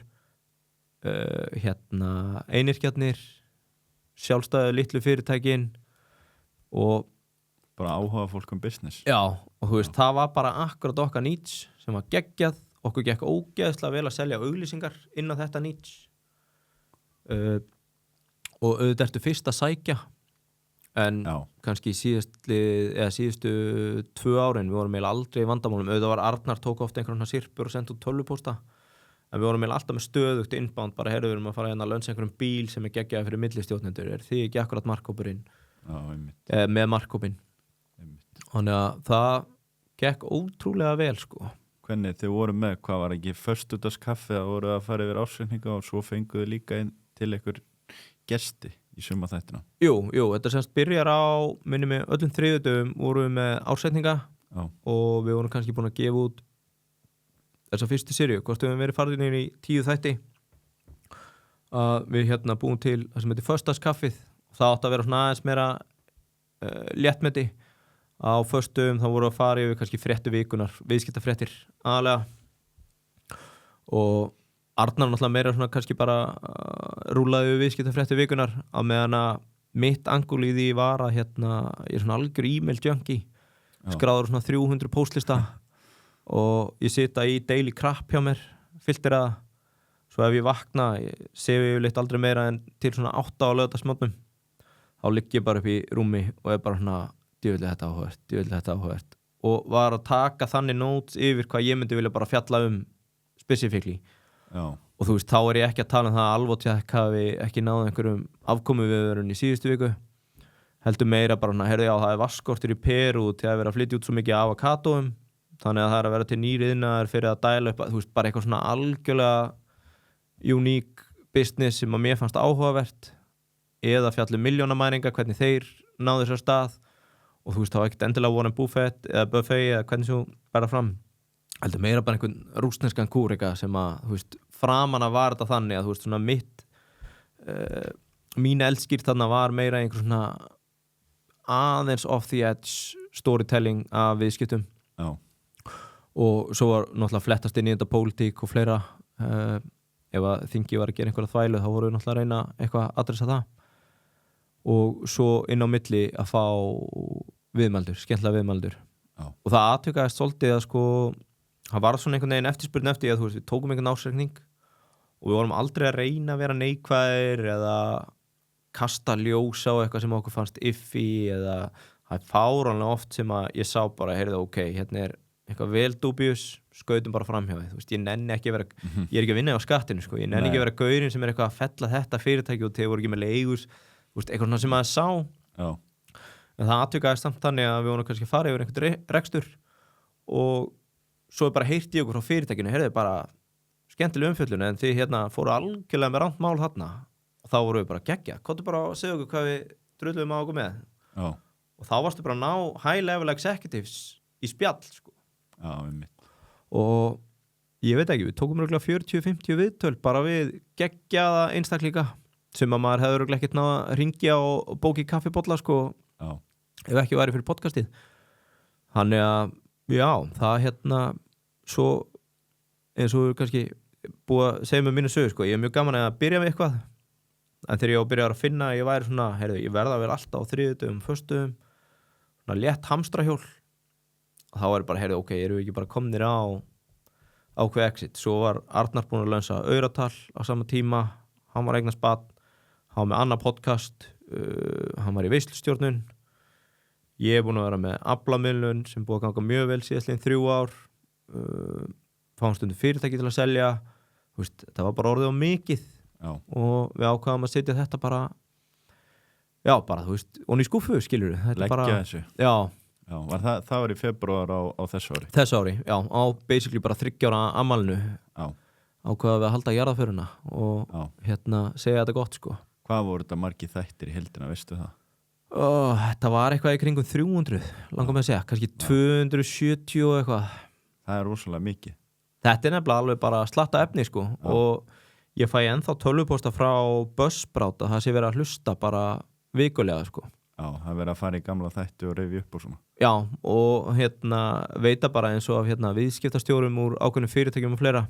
Já, Það var í heimsókn til ég veit ekki hvað er gott dæmi, bara segjum sín og bara hlustaðar á pingiþáttinn á leiðinni, fékkst bara svona smá djús, já, forsöguna, já, ekki founderinn ykkar, Hermann Jóhannsson, þú veist, bara svona fá einhverjana litla talking point, sko. einmitt. Þannig að það var bara, já, það er ennþá appetite fyrir þessu og þetta er svona að hluta til evergreen content. Hluta af þessu er bara, ég meina þú getur örugglega hlustað á þáttunum Ölgerina sín eða eitthvað annað bara eftir 3 ár og hann verður ennþá relevant því að við erum bara að fara yfir sögu fyrirtækisins og reksturinn og Já, segja frá helstu tekjustóðum og hvað er búið að gerast og... einmitt. Já, en hvað förum aðeins inn í fyrirtækisöluna? Já, Þú ert líka í því. já, það fæðist svolítið með því bara að að semast inn í aflamiðlun framan af er þetta náttúrulega bara hvað getur maður sagt miðlun á heimildunum sem sagt bara day to day, það ringir einhver í mann og vantar ísu eða skarkóla eða vill láta frá sig karfa fyrir þorsk eða hvað það er, að maður er bara alltaf í þessum litlu viðskiptum, bara þjónusta svo kemur að við komum til að vilja hætta selja kvótan Já, að þá er það náttúrulega miklu flóknara mál. Þú veist að selja fyrirtæki, selja bát, aflaheimildir, kannski metnar á 500 milljónir, miljard, 2 milljarða, geti verið þar. Það er kannski fasteignir inn í þessu sem þarf að losa undan, eða þú veist ekki losa undan, heldur færa út því að kaupandi vill bara kaupa skip og kvóta. Það er eitthvað sem heitir tekjuskattskuldbinding. Þetta er svona mjög flóknir hlutir fyrirtækilega séð sem maður lærir bara á reynslunni. Og ég held að fyrsta fyrirtæki sem ég seldi var 2020 á þessum tíma þegar ég vildi fara að hætta hjá Alfreð, það var bara út af því að það voru dettin allt í einu mjög stóra sölur hjá mér sem að ég fann bara, ok, ég er bara komin á ákveðin stað. Þegar ég byrjaði 2017 þá voru 8 í samkeppni við mig. já, 3 voru búin að fara undir á 3 árum en ég var alltaf að stækka. Þannig ég fann bara svona, ok, ég er bara að fá meira og ekki traust. En ég fann það líka að ég gat ekki sinnt þessu öllu sjálfur. Þannig að ég er mjög heppinn að eitt góð vinur mér á menntaskóla, Simon Páll, lögmaður eða lögfræðingur, og ég semja við hann að hann tekur bara að sér alla pappírsunina og er mér innan handar. Svo er hann búinn að vera í alls konar baxi síðan í svipuðu, þannig að bara svona búið að byggjast upp þekking í því að selja fyrirtæki. Þú byrja mjög flókið sem er kvóti, aflaheimildir, jari, en þú ert ekki að selja það ofta á ári og þá á meðan byrjar að hugsa, þú veist, hvaða assets eða hefur maður í að standa í þessu sem væri bara hægt að nota almennt, þú veist, að í endur þetta ég væri bara að selja fyrirtæki sem á aflaheimildir en gæti ég selt fyrirtæki sem er bara verslunarhúsnæði eða verslun eða þjónustufyrirtæki eða hvað sem er.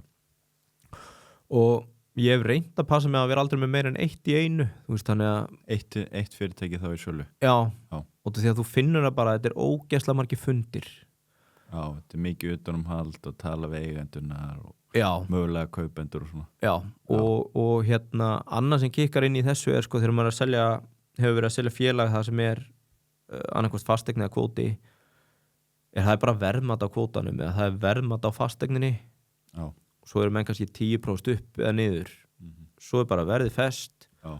Svo eru formsatriðin og að leiðilega En ef ég ætla að selja deluxe þá segir þú, já ég búin að gera svo flott, ég að byggja hótel og ég vil fá 12 sinnum EBITDA sko, út af því að ég með eitthvað edds á keppinönduna svo fyrir að tala um kaupendur og þeir eru bara, heyrðu, hann bara 7x eins og allir aðrir en þú veist, þú ert svo investaður eða þú bjóst í deluxe Einmitt.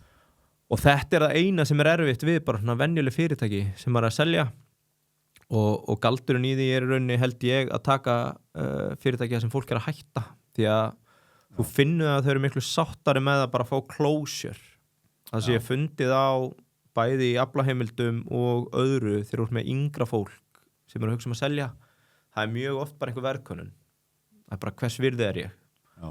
getur þú gert verðmat reynda að selja þetta á 10 sinnum EBITDA gengur ekki, allt í lagi, þá held ég bara áfram en þegar þú ert komið með eldra fólk kannski 65 plus þá finnur að það bara, heyrðu, ég vil að vera bara vel staðið að því þegar ég hætti að sé einhver sem tekur við Já. og þá er þetta aðeins eðlilegra samtal þótt að það sé náttúrulega innprentað í alla að heyrðu, ég byggði þetta upp þetta miklu mikilvægur á því að ég gerði þetta og ég bjóð þetta til og þetta vörumerki sem ég gerði en það eina sem flækir fyrirtækjasölu bara persónur og leikendur sko. Já, þetta ekkit einfalt mál Nei, og þess finnst mér eiginlega verðmöt alltaf vera meira og meira obsolít þetta snýst bara hvað kaupandinn búin til að borga og seljandinn annarkvort mætist í miðjunni eða það einhver annar kaupandi sem getur komið að borðinu eða þetta bara gengur ekki Já. Ertu eitthvað að vinna með svona earnout structure þá líka þegar þú ert að selja fyrirtæki? Nei, það hefur ekkert verið sko, það hefur ekki komið til þess þetta nógu flókið fyrir sko það 1 ár sem maður lærið snemma 21 sem ég held að flestir fatt ekki en það seljandalán, það svona stærsti galdurinn í dag við að ef einhver að hlusta á að kaupa fyrirtæki þá held ég að þetta sé svona algjörlega hidden treasure að geta verið að kaupa fyrirtæki á kannski 80-90% seljandaláni sparaðir að fara í gegnum bankan þú sparaðir að borga lántökugjald til bankans og ef þú ert með veð fyrir því sem þú ert að kaupa þá ertu kannski með seljanduna miklu meira vestaði að hjálpa þær að láta þetta ganga upp sko. Því að þau vilja ekki að þetta lenda aftur í höndunum á þeim en svo líka bara, enn og aftur sko, persónur og leikendur, þetta oft pínu erfitt líka sko. En hvernig þá seljandalán? Það þá kannski hluti í saminu félagi eða félaginu sjálfu áfram sem að svo afvindast einhvern veginn á einhverju ákveðni tímalínu? Já, sko, svona einfaldast máli bara, segjum að ég var að selja keppinautin við hliðin á sem kannski meira bara ekki deluxe-ferðum, heldur bara segjum Golden Circle og þú hefur verið að hugsa, já, það væri fínt að eiga bara 4 rútur í Golden Circle og hann vil selja á 100 milljónir og þú segir, já, ég ekki að fara að borga 100 milljónir út og þú farið ekki lán frá bankanum fyrir 100 milljónum því að rúturnar kannski metnar á 5 eða 10, ég veit ekki hypothetical að þá semur bara viðkomandi að þú setur kannski 10 milljónir út svo borgar þessar 90 milljónir á segjum bara 9 árum 10 milljónir á ári til seljandans og þá ert þú eignastu fyrirtæki frá degi 1 og rekur það svo þarfst þú bara að borga 10 milljónir á ári Engin vextir eða?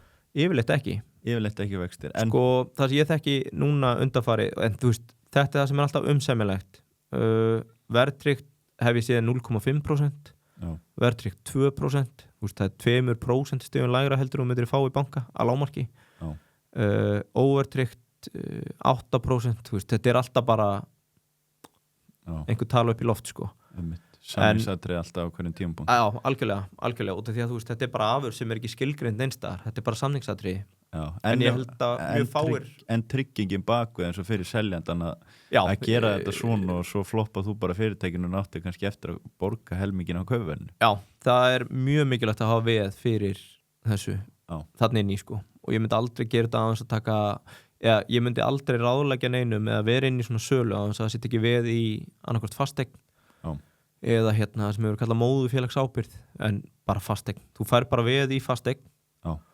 og ef að þú kaupir þetta fyrirtæki við hliðina á þér á 10 milljónir á morgun og borgar svo ekki næstu 10 milljónir þá viðkomandi bara að fara hjóli í fasteignina þína og segja bara, heyrðu, þú skuldar með 10 sennilega 80 með hvað skuldahalinn er eftir þannig auðvitað þarf að vera veðrými fyrir lánin og annað en þetta er mjög hidden á þessum óskráða markaði hvað bara mikið samningsfrelsi með að láta hlutina ganga upp Er mikið að gera þessu hjá þér núna?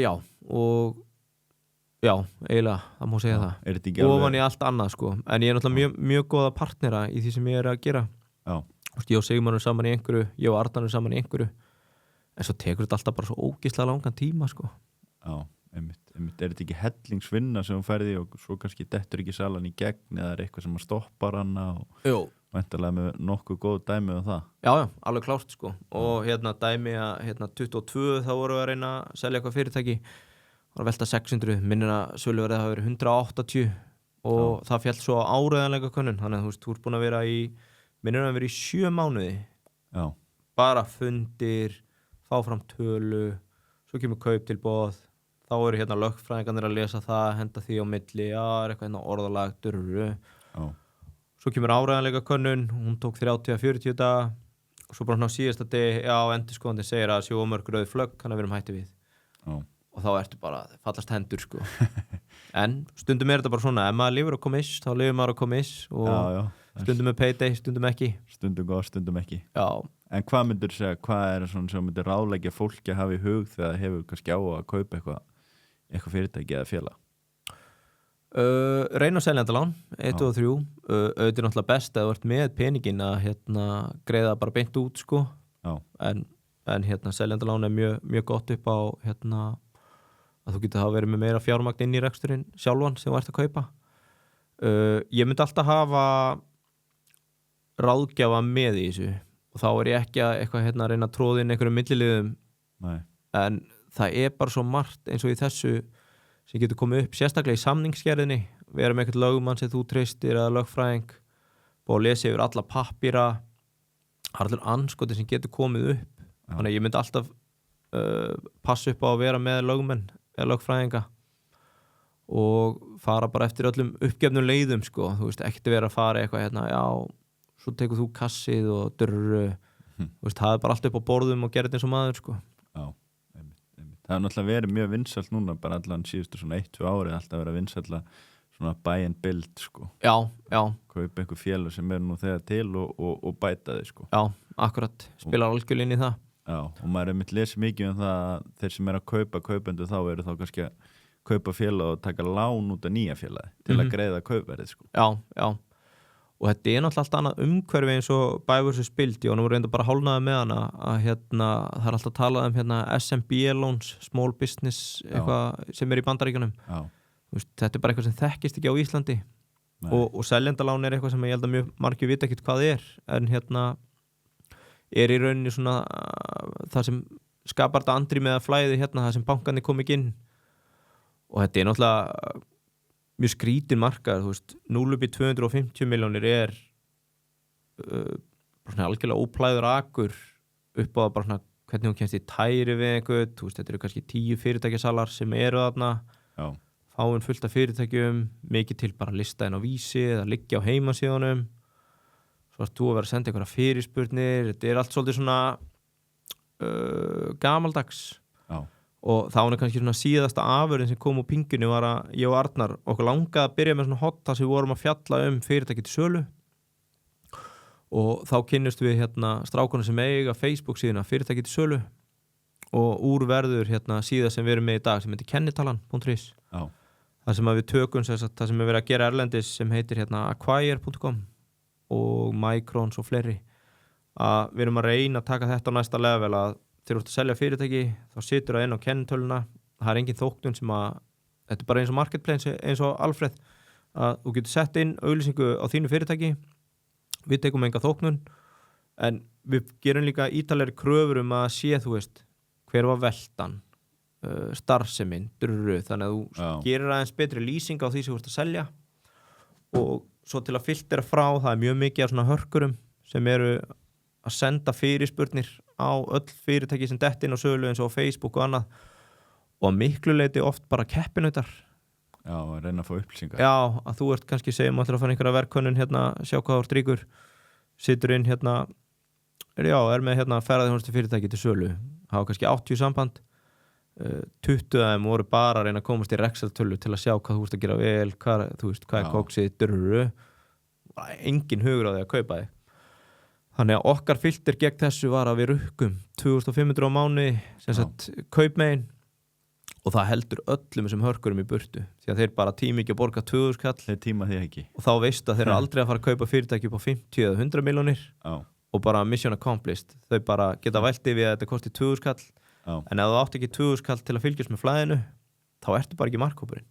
Nei, þú verður að fjárfesta eitthvað aðeins Já. Það verður að vera smá commitment en hvernig hefur þetta svona gengið kennitalan.is? Bara mjög vel og hérna við erum náttúrulega bara með einhvern hluta af subscribers, kaupendamegin og ég man ekki maður ætti nú að vera meira hérna þörró með að, þú veist, þetta er náttúrulega SAS að maður sé að fylgjast með því en síðast þegar ég leit, það voru einhver 60 skráningar á þessu ári minni mig en það fyrir náttúrulega allt frá því að vera bara algjört sidegig eins og bara kjarnhiti.is eða hvað er í matin.is bara einhver svona bloggsíða sem að var bara hérna sett í loftið á korteri selur eina auglýsingu fyrir 100 áskall ári og ert bara svona, ef einhver vil taka þetta og gera þetta betra þá getur þú byrjað upp í það að hérna það fóru þarna í gegn félag fyrir 750 milljónir og svo er alveg búið að vera lista rekstur eins og hérna fyrir hvað var síðasta stóra sem ég kom inn ég maður ekki, kannski 80 milljónir veldu þannig að þú veist, það er að detta inn alls konar bitar sem að fólk bara svona átta sig ekki á það sem að seljendunir eru svolítið bara svona að stýra ferðinni sjálf en svo eru við hérna með partnera og erum að mæla með því bara ef vantar verðmat þá mælum við með þessum aðilum ef vantar lögfræðing þá mælum við með þessum aðilum til þess að passa þú veist, til að taka þetta aðeins skur ofar passa að sé allt upp á 10 einmitt. Þetta er náttúrulega rétt gert og svo ertu líka með barnabúningurinn. Herðu, já, passar. Það er eitt annað svona verkefnið. Það er svona síðasta side businessið og eiginlega svona ég sagði að við sjálf á mig, þú veist, núna komið 2 börn og orðin svona aðeins meira stablist í því sem ég er að gera með aflamiðlun og það. Svona, þetta er hugmynd sem ég er búin að vera með síðan ég varð pappi 2021 þegar guttin er 1 árs að ég geri þetta núna og svo er ég hættur í side businessnum sko. Þetta er síðasta en hérna hugmyndin er semst bara svo að þegar sonur minn er 1 árs 17. júní ekki hann 1 árs, reyndar þá 2021 ég bjó í Nóri og það er allir bara obsessed að vera þú veist, með norska fánan, klæddir í norska búningin og þetta er bara stemming en 17. júní á Íslandi er bara hérna þessi risa sleikjóar, allir bara drúling, slefandi hérna yfir sig í einhverjum fötum einhvers staðar úti, þú veist, það er engin svona hefð yfir þessu og það er engin svona einhver þjóðverðnis hyggja í mér að ætla að gera þetta eins og þetta eigi að vera eitthvað svona íslenskt heldur þetta meira bara stemmingin ég held að þetta sé bara skemmtilegt upp og myndir til framtíðar þessi dagur verður meira svona uník og við erum nýhættir í Pingjuna í febrúar á þessu ári 17. júní er að koma ég er búin að vera með þessa hugmynd í 4 ár var búinn að láta hérna rissa upp sem sagt bara svona hvaða tegunda búningi ég hefði viljað gera þannig að þú veist þetta lá eða svona allt fyrir svo hættu við febrúar og ég er svona mars ég er bara svona mánuði frá því að verða setna framleiða þetta og því að ég lendi því með spilið þar sem þetta kom allt á seint og munurinn núna og þá er að þú veist, þú þarft ekki að gera allt frá A til Ö sjálfur og þegar ég var bara með ChatGPT bara, hvað á ég að gera með stærðirnar hvernig á ég að gera með þetta, þú veist, var allt í einu bara komið svona AI assistant en svo hérna kikkar inn alltaf hérna með side businessin, þessi kvíði þegar þú ert að fara í loftið bara, á ég að gera þetta eða ekki á ég að nenni þessu og ég var búin að hugsa þetta í 4 ár ekki konstantli en 17. júní frá 21 þetta hefði orðið 4. ári þá hugsa ég alltaf af hverju gerði þetta ekki í februar hann er núna einhvern tímann í lok mars á þessu ári þá var ég eiginlega hættu við að gera þetta og ég þarna að tala við tjattarann bara, heyrðu, ég að hugsa að skrappa þessu og það kemur einhvern veginn svona bara, það ekkert neikvætt við að gera það og þú prófa að gera þetta, en ég fer inn í einhverja þjóðbúningagrúppu og hendi þar inn bara, heyrðu, hérna eru teikningar að þjóðbúningu sem ég er með langar að gefa þetta út fyrir 17. júní eitthvað svona bara svona fá feedback og það komu bara einhver 200 like á sólarhring ógeðslega jákvætt feedback bara geðveikt, gerði þetta og náttúrulega búin að kanna það líka sko að þú veist, þetta eru 200-300 ára gamli búningar þannig að ég ætlaði ekki eins og þarna með Kína-projekti fyrir 10 árum eitthvað að vera að brjóta höfundarétt þannig að ég reyndi að gera allt eftir mínu höfði breyta mynstri og hérna hafa þetta svona pínu authentic en hugmyndin sem sagt bara að vera með þjóðbúningana fyrir börn þannig að þú veist, börn geti alist upp við það að vera í þjóðbúningum á 17. júní haft gaman, svo þegar þau sjá myndir að því þá munu þau kannski í framtíðinni vilja freka klæða sig í hann og klæða sín börn bara til að búa til einhverja smáhefð því að við höfum algjörlega farið á mis við þessa hefð sem er til í Færeyjum og Noregi og framleiði þarna einhver stykja búningum svo náttúrulega floppaði allt eins og alltaf það var einhver annar frídagur og þetta kom inn með 7. júní 7. júní já og ég var búin að 10 dagar til stefnu já, ég var bara ekki jafn ég var ekki jafn desperate á pening eins og þegar ég crowdfundaði með Karolína þannig ég gerði meira bara svona pre-order form í gegnum meira og líka bara svona til að mæla demandið og þá setti ég bara inn í þessa þjóðbúningagrúppu heyrðu, ef þú hefur áhuga að vera á forpöntun að lista, þú veist, ég vildi ekki rukka neitt og það voru einhverju 100 sem skráði sig þar þannig ég hugsa, ok, ef ég get selt 100 í forpöntun anskotin hafið það, þá get ég selt svona 300 ef ég kemur svo í vefverslunina og það er bara fyrsta árið, þú veist, svo sjáum við bara hvaða leiðir af sér þannig þetta var meira bara svona tikk í boxið þetta ekki það stór fjárhagsleg skuldbinding þetta basically 1 sölupunktur á ári 17. júní og ef ég gerir þetta ekki þá er þetta að fara að naga mig aftur næsta ár þannig að það heppnaðist bara ágætlega seldist gott betur en það sem ég bjóst við og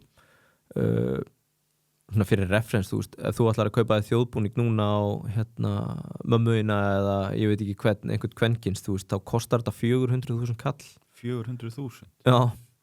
Já, sem er náttúrulega stærsta fyrirstaðan fyrir þetta ekki gert og það ágætis fjárfesting já, og þú sko framleiðsla, þú náttúrulega, þeir eru að mestu bara framleiti frá grunni og þú þarft að fara á námskeið sem kostar eitthvað álíka þannig að þú veist, mín hugsun var bara þú veist, venjulegt fjölskyldufólk er ekki að fara að fjárfesta 200-300 kall í búninga fyrir börnin búin að vera framleitt í Kína áður mér finnst þetta svo allt sem við sjáum í kringum okkur er framleitt í Kína einhverju geta að vera með fordóma fyrir því en veist, svona er bara lífið sko, þetta er ekki slæma vörur þótt að koma frá Kína og þannig ég svolítið bara setti hausinn undir mig var búin að skáta framleiðendur og fekk sampúls, lit prófaði þá var allir bara, heyrðu, gæðin eru bara miklu betri en ég held svo bara keyrði ég á þetta á lágu verði 9.9 held að sé 10.9 núna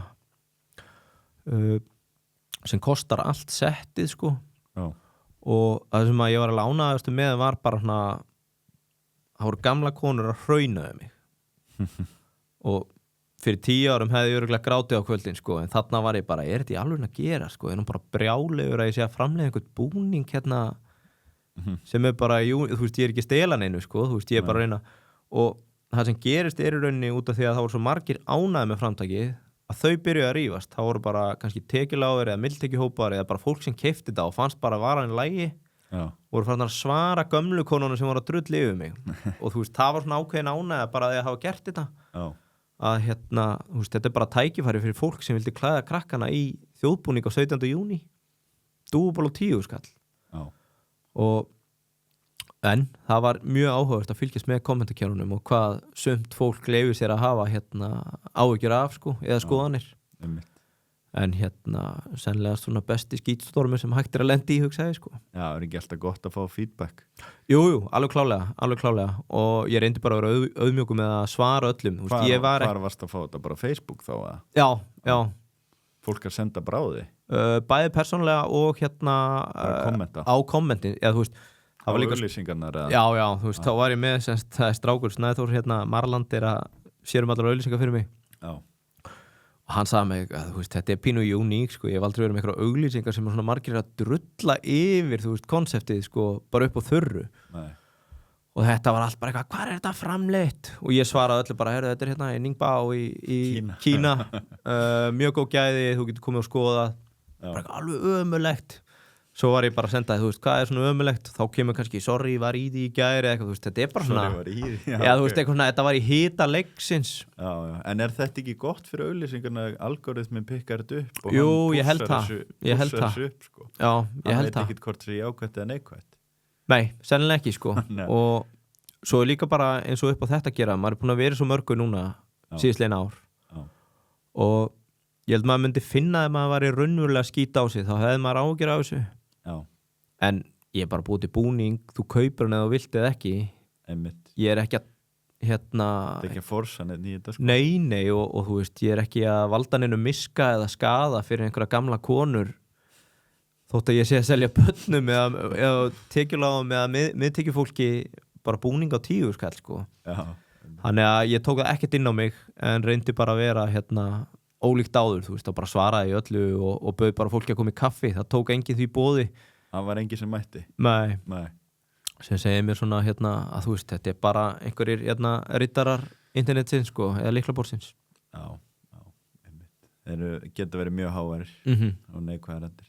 En svona ef þú horfið tilbaka og öll þessi verkefni sem þú ert búin að tala um núna, sem er slatti sem þú ert búin að vera að gera, bara frá því að vera að búa til borðspil, yfir að vera að búa til búninga og vera með svona streymisveitu þar sem að þeir að fá mánaðarlega áskrifundur.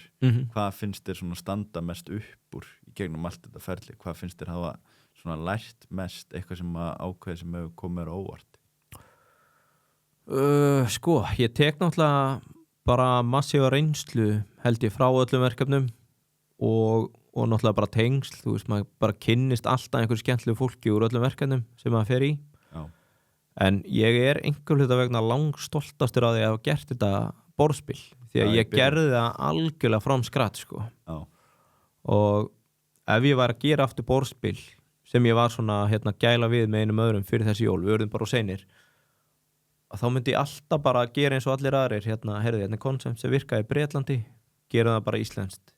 Það er engin höfundaréttur eða þú veist, breytum einhverju aðeins til þess að fá element. Þú veist, ég gerði þetta spil bara algjörlega frá grunni og var að halda spilakvöld og fara að spila með fólki sem ég þekkti ekki neitt og ég stóð í Smáralind að kynna spilið bara, þú veist, ég bjó með þetta karakter, ég var alltaf í röndóttum ból og með, þú veist, ég fór bara örugglega í létta maníu, sko, þú veist, maður fór algjörlega all in.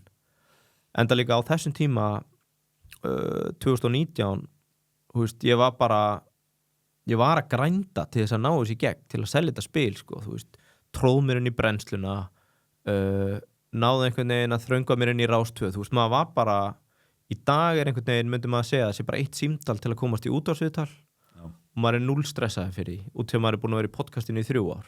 En þetta var svona fyrsta prórunin bara, heyrðu, ég þarf bara að láta þetta ganga upp sko.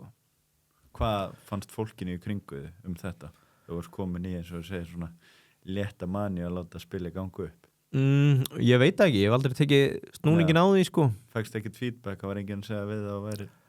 Nei, ekki beint, en ég man samt sko pabbi fóð með mér út á völl að sækja semst sendinguna, þú veist, þá hafði ég ekki vita á því að borga fyrir að láta senda hana beint í vöruhúsið sem er eitthvað sem að, þú veist, sem er búningi núna þegar ég framleita hann. Þú veist, ég passaði bara, ég kom með sambúl og þetta var í góð vara áður en ég byrjaði að selja, en þú veist, þetta fór aldrei í gegnum mig, þú veist, þetta er bara beint frá Kína inn í Górilla vöruhús.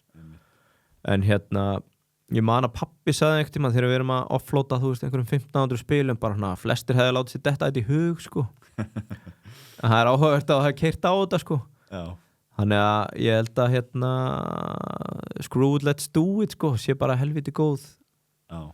Það sem maður tekur úr þessu, sko. En hvaðan heldur að það höfa að fara að koma og svona drifkraftin baku að fara í þessu verkefni sem segja búin að vera með fullt af hugmyndum en það er allt annað að vera með hugmynd og svo framkvæma hana. Ég hef ekki hugmynd um það sko. Því að framan af eins og ég segi sko, flest svona þegar þú horfir á segjum bara einhverja ríka menn eða successful í dag eða hvernig sem þau voru eitthvað að byrja að braska þegar þau voru krakkar. Já. Ég var bara í fótbolta, handbolta, leiðilegt bad, bara örugglega fyrir eitthvað basic sko. Já. Og eins og upp allan skóla alltaf bara 7, aldrei meira, aldrei minna. Svolít 7. Já, ég vissi bara að það var nóg til að komast áfram. Já. Allt annað undir 7 hefði litið illa út ef maður væri með einhvern spjaldi heima og bara svona ræta í gegnum allan skóla.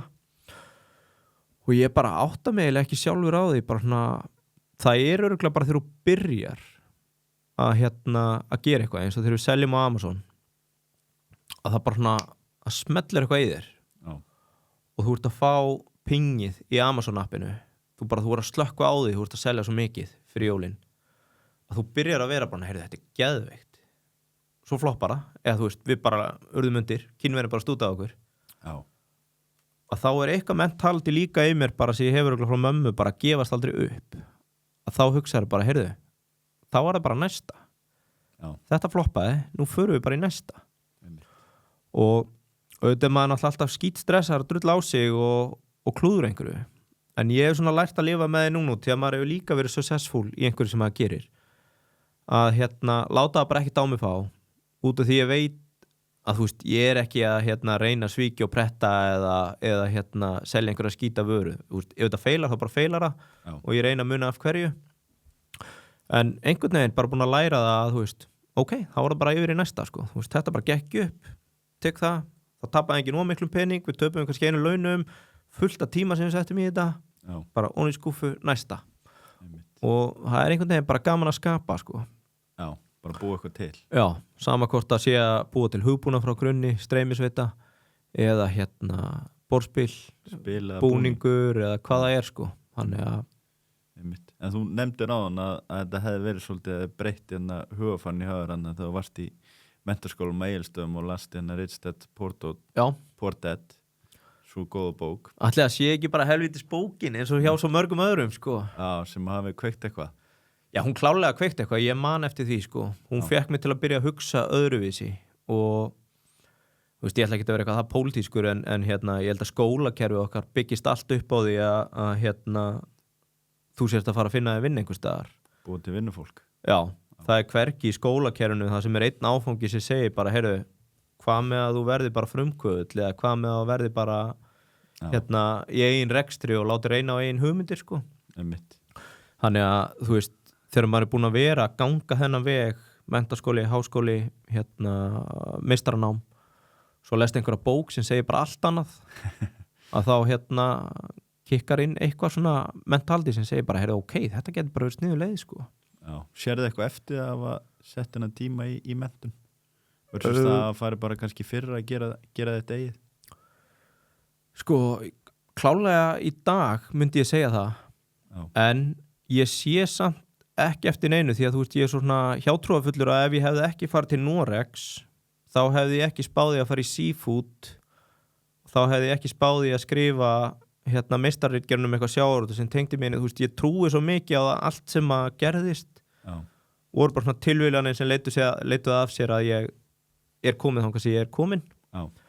En ég myndi ekki mæla með því fyrir einn í dag að fara í meistaranám nema til að kaupa sér vini sko. Já, stækka tengslaneti. Já, og ég náðulega að stækka mitt tengslaneti í masternum, bæði út í Noregi og heima. Já. Og það bara geðveikt, en hefði það verið ódýrara fyrir mig að mögulega bara ferðast heiminn og eignast vini þannig versus það að þurfa að borga fyrir að sitja með þeim í bekk sko. Já. Þetta svona ólíkar upplifanir en ég bara þakkláttur með það sem ég hef gert sko og alveg sáttur með að fara í meistaranám en ég sitt fyrirvara við að hjá eiginlega öllum öðrum sko. Já. Að ég held að það sé ekki jafn góð fjárfesting í dag eins og kannski fyrir 10-20 árum sko. Nei, það er alltaf minna og minna að vera að horfa á fyrirskrána þetta skipta alltaf minna og minna máli sko. Já. Að því að námýrun eitt og sér segir ekki neitt hversu snjall einstaklingur verða því að eina sem það segir er bara þú ert einhver góður sem er góður að fara til leiðbeiningum sko. Já, akkurat. Og það er líka annað eins og með það, ég man þegar ég var að klára masterinn var sann komin heim, var að skrifa, mér langaði ótrúlega að sækja vinnu í Noregi og ég komst í gegnum hérna þetta er Schibsted Media, þetta er heldur stærsta hérna, fjölmiðlasamsteypan í Noregi. Komst inn í eitthvað svona hvað heitir þetta er svona nám þetta er svona verknám þess að þú ferð á 3 mismunandi staði, ég man ekki hvað þetta heitir, allavega ég kemst í svona 16 mánaða úrval eða eitthvað upp á fá viðtali að fara í þessa vinnu. Já. Og fyrir persónuleika próf og fell út í ekki nógu góð sölumæður. Þú ert ekki nógu góð sölumæður í persónuleika próf? Já, þú veist, persónuleika prófið sagði bara svona I was lacking in sales og eitthvað fleira. Já. Tók eitthvað online og það sat alltaf í mér og ég hef svona hugsaði líka tilbaka, þú veist, menntun er eitt en svo eins og svona próf. Já. Ég held þú finnir ekki betri sölumann í því sem ég er að gera. Já. Heldur en akkurat mig í dag. Mögulega var það þetta sem sparkaði bara, heyrðu, ég er lélegur sölumæður, ég þarf að bæta mig í því. En ég hef líka oft upplifað bara svona það var létt óréttlæti að ég hafi fallið á þessu prófi því ég hefði átt að fá þessa vinnu sko. Já. En já, ég gef mjög lítið fyrir svona í dag. Þú veist, mér finnst það eigin verðleika fólks og hvort það sé duglegt eða metnaðargjarnt og Já, viðhorfið skiptir öllu máli. Já. Alveg klárt sko. Það er númer 1, 2 og 3. En hvar svona ein spurninga að lokun í þessu spjalli hjá okkur að hvar sérðu svona sjálfaði fyrir þér eftir 20 ár? Hvaða svona verkefni eru framöndan, eitthvað ákveðið sem þú vilt hafa lokið, sérðu eins og talaður aflamiðlun áðan að það væri kannski 3-5 ár eftir þar, hvar sérðu það fyrir þér? Heldur þú verður ennþá í því? Já, sko maður var einhvern veginn, maður með eitthvað mindset hérna, þegar ég byrjaði 2017 veit ég hvaðan kemur, maður hugsaði einhvern veginn svona líftími fyrirtæki ætti að vera 7 ár. Já. Sá fyrir mér hérna 2017 að ég ætla að hætta 24. Svo spáði ég ekki einu svona í 24 sko. Og held alltaf að hérna, ég sé að fara á hausinn eða að viðskipti sé að hætta eða ég er hún á dýr eða ég er hún á latur, þú veist. Þetta er bara svona, hvað heitir þetta, imposter í þér sko. Já. Og mér dettur ekki einu svona í hug að hugsa til 7 ára núna, þú veist. Mér líður bara eins og ég taki ár í einu. Já. Og reyna að gera það allra besta úr þessu sem ég hef, því að þetta er líka skrítin tímar að mig út af því að samþjöppin er svo mikil að ég bara missa vini út úr bransanum líka við mánaðarlega núna, bara aðla sem maður er búin að tala við síman í kannski 8 ár, segja bara I've had enough, ég ætla bara að hætta. Já. Og þá þarf maður að hjálpa þeim að komast út sko, sérstök staða. En ég er með alveg hugmynd núna, eins og ég segi, þú veist, búningunum var síðasta side-projektið hérna 7.9.13 og allt það sko í bili og ég fann að ég er búin að vera í sjávarútvegi núna í 11 ár, byrjaði 2014 að eftir veiðigjalda, sprenginguna og allt þetta sem var í sumar að bara næstu 7 ár þá verði ég bara að nýta þá þekkingu sem ég hef og fara eitthvað út í heim. Já. Og ég veit að það er eftirspurn eftir þekkingu sjávarútvegi frá Íslendingum erlendis og nú er ég bara að hugsa hvernig kemst ég þangað að sækja verkefni. Þannig að ég bara byrjar að planta fræjum og er að leggja drög að hérna bara nýjum tekjustofnum sem gang út á það að vera erlendis innan næstu 7 ára. Já. Og það er svona hugmyndin að hérna þá getur maður mögulega að fara að ferðast meira líka og bara hérna skoða heiminn sko. Þannig að þú veist, það er svona það. En ég hef líka séð fyrir mér eftir 20 ár, þú veist, ég var að hugsa 10 ár sko. Já. Eftir 20 ár þá geti ég alveg séð fyrir mér bara einn daginn lappi maður bara út og hætti og fara að skrifa bækur eða eitthvað sko. Bara retirement. Já, þú veist, vera búin að koma sér þannig fyrir að maður sé kannski skuldlaus, eitthvað í verðbréfum, fasteignir, sé kannski með einhver aukaverkefni sem að gefa manni tekjur, en að maður byrja bara að skrifa. Já, þú er mikið náða á því. Já, ég hef tekið þátt í 2 örsögukeppnum, vann þær báðar, þannig að ég veit svona ef maður hefði ekki fetað veg viðskiptana, þá hefði maður náttúrulega átt að láta reyna á það að skrifa. Já, ertu að tala um bara eitthvað skáldskap? Já, bara eitthvað að bulla. En ég á bara líka í hérna, tölvunni á mér og ég dett oft í svona bara rönnsvipað þegar maður byrjar að tefla á chess.com, þú ert kannski óður í 3 mánuði, svo bara gleymir við að þetta er orðið á tímafrækt. Já. Að ég er með örugglega yfir 70 fóldera í tölvum minni bara af hugmynd af bók, sögu, durru og ég gæti alveg séð fyrir mér bara eftir kannski 20 ár þá verði þetta bara vettvangurinn að maður ná að taka hérna léttan Arnald á þetta og drita út bókum síðustu æviskeiðin. Já.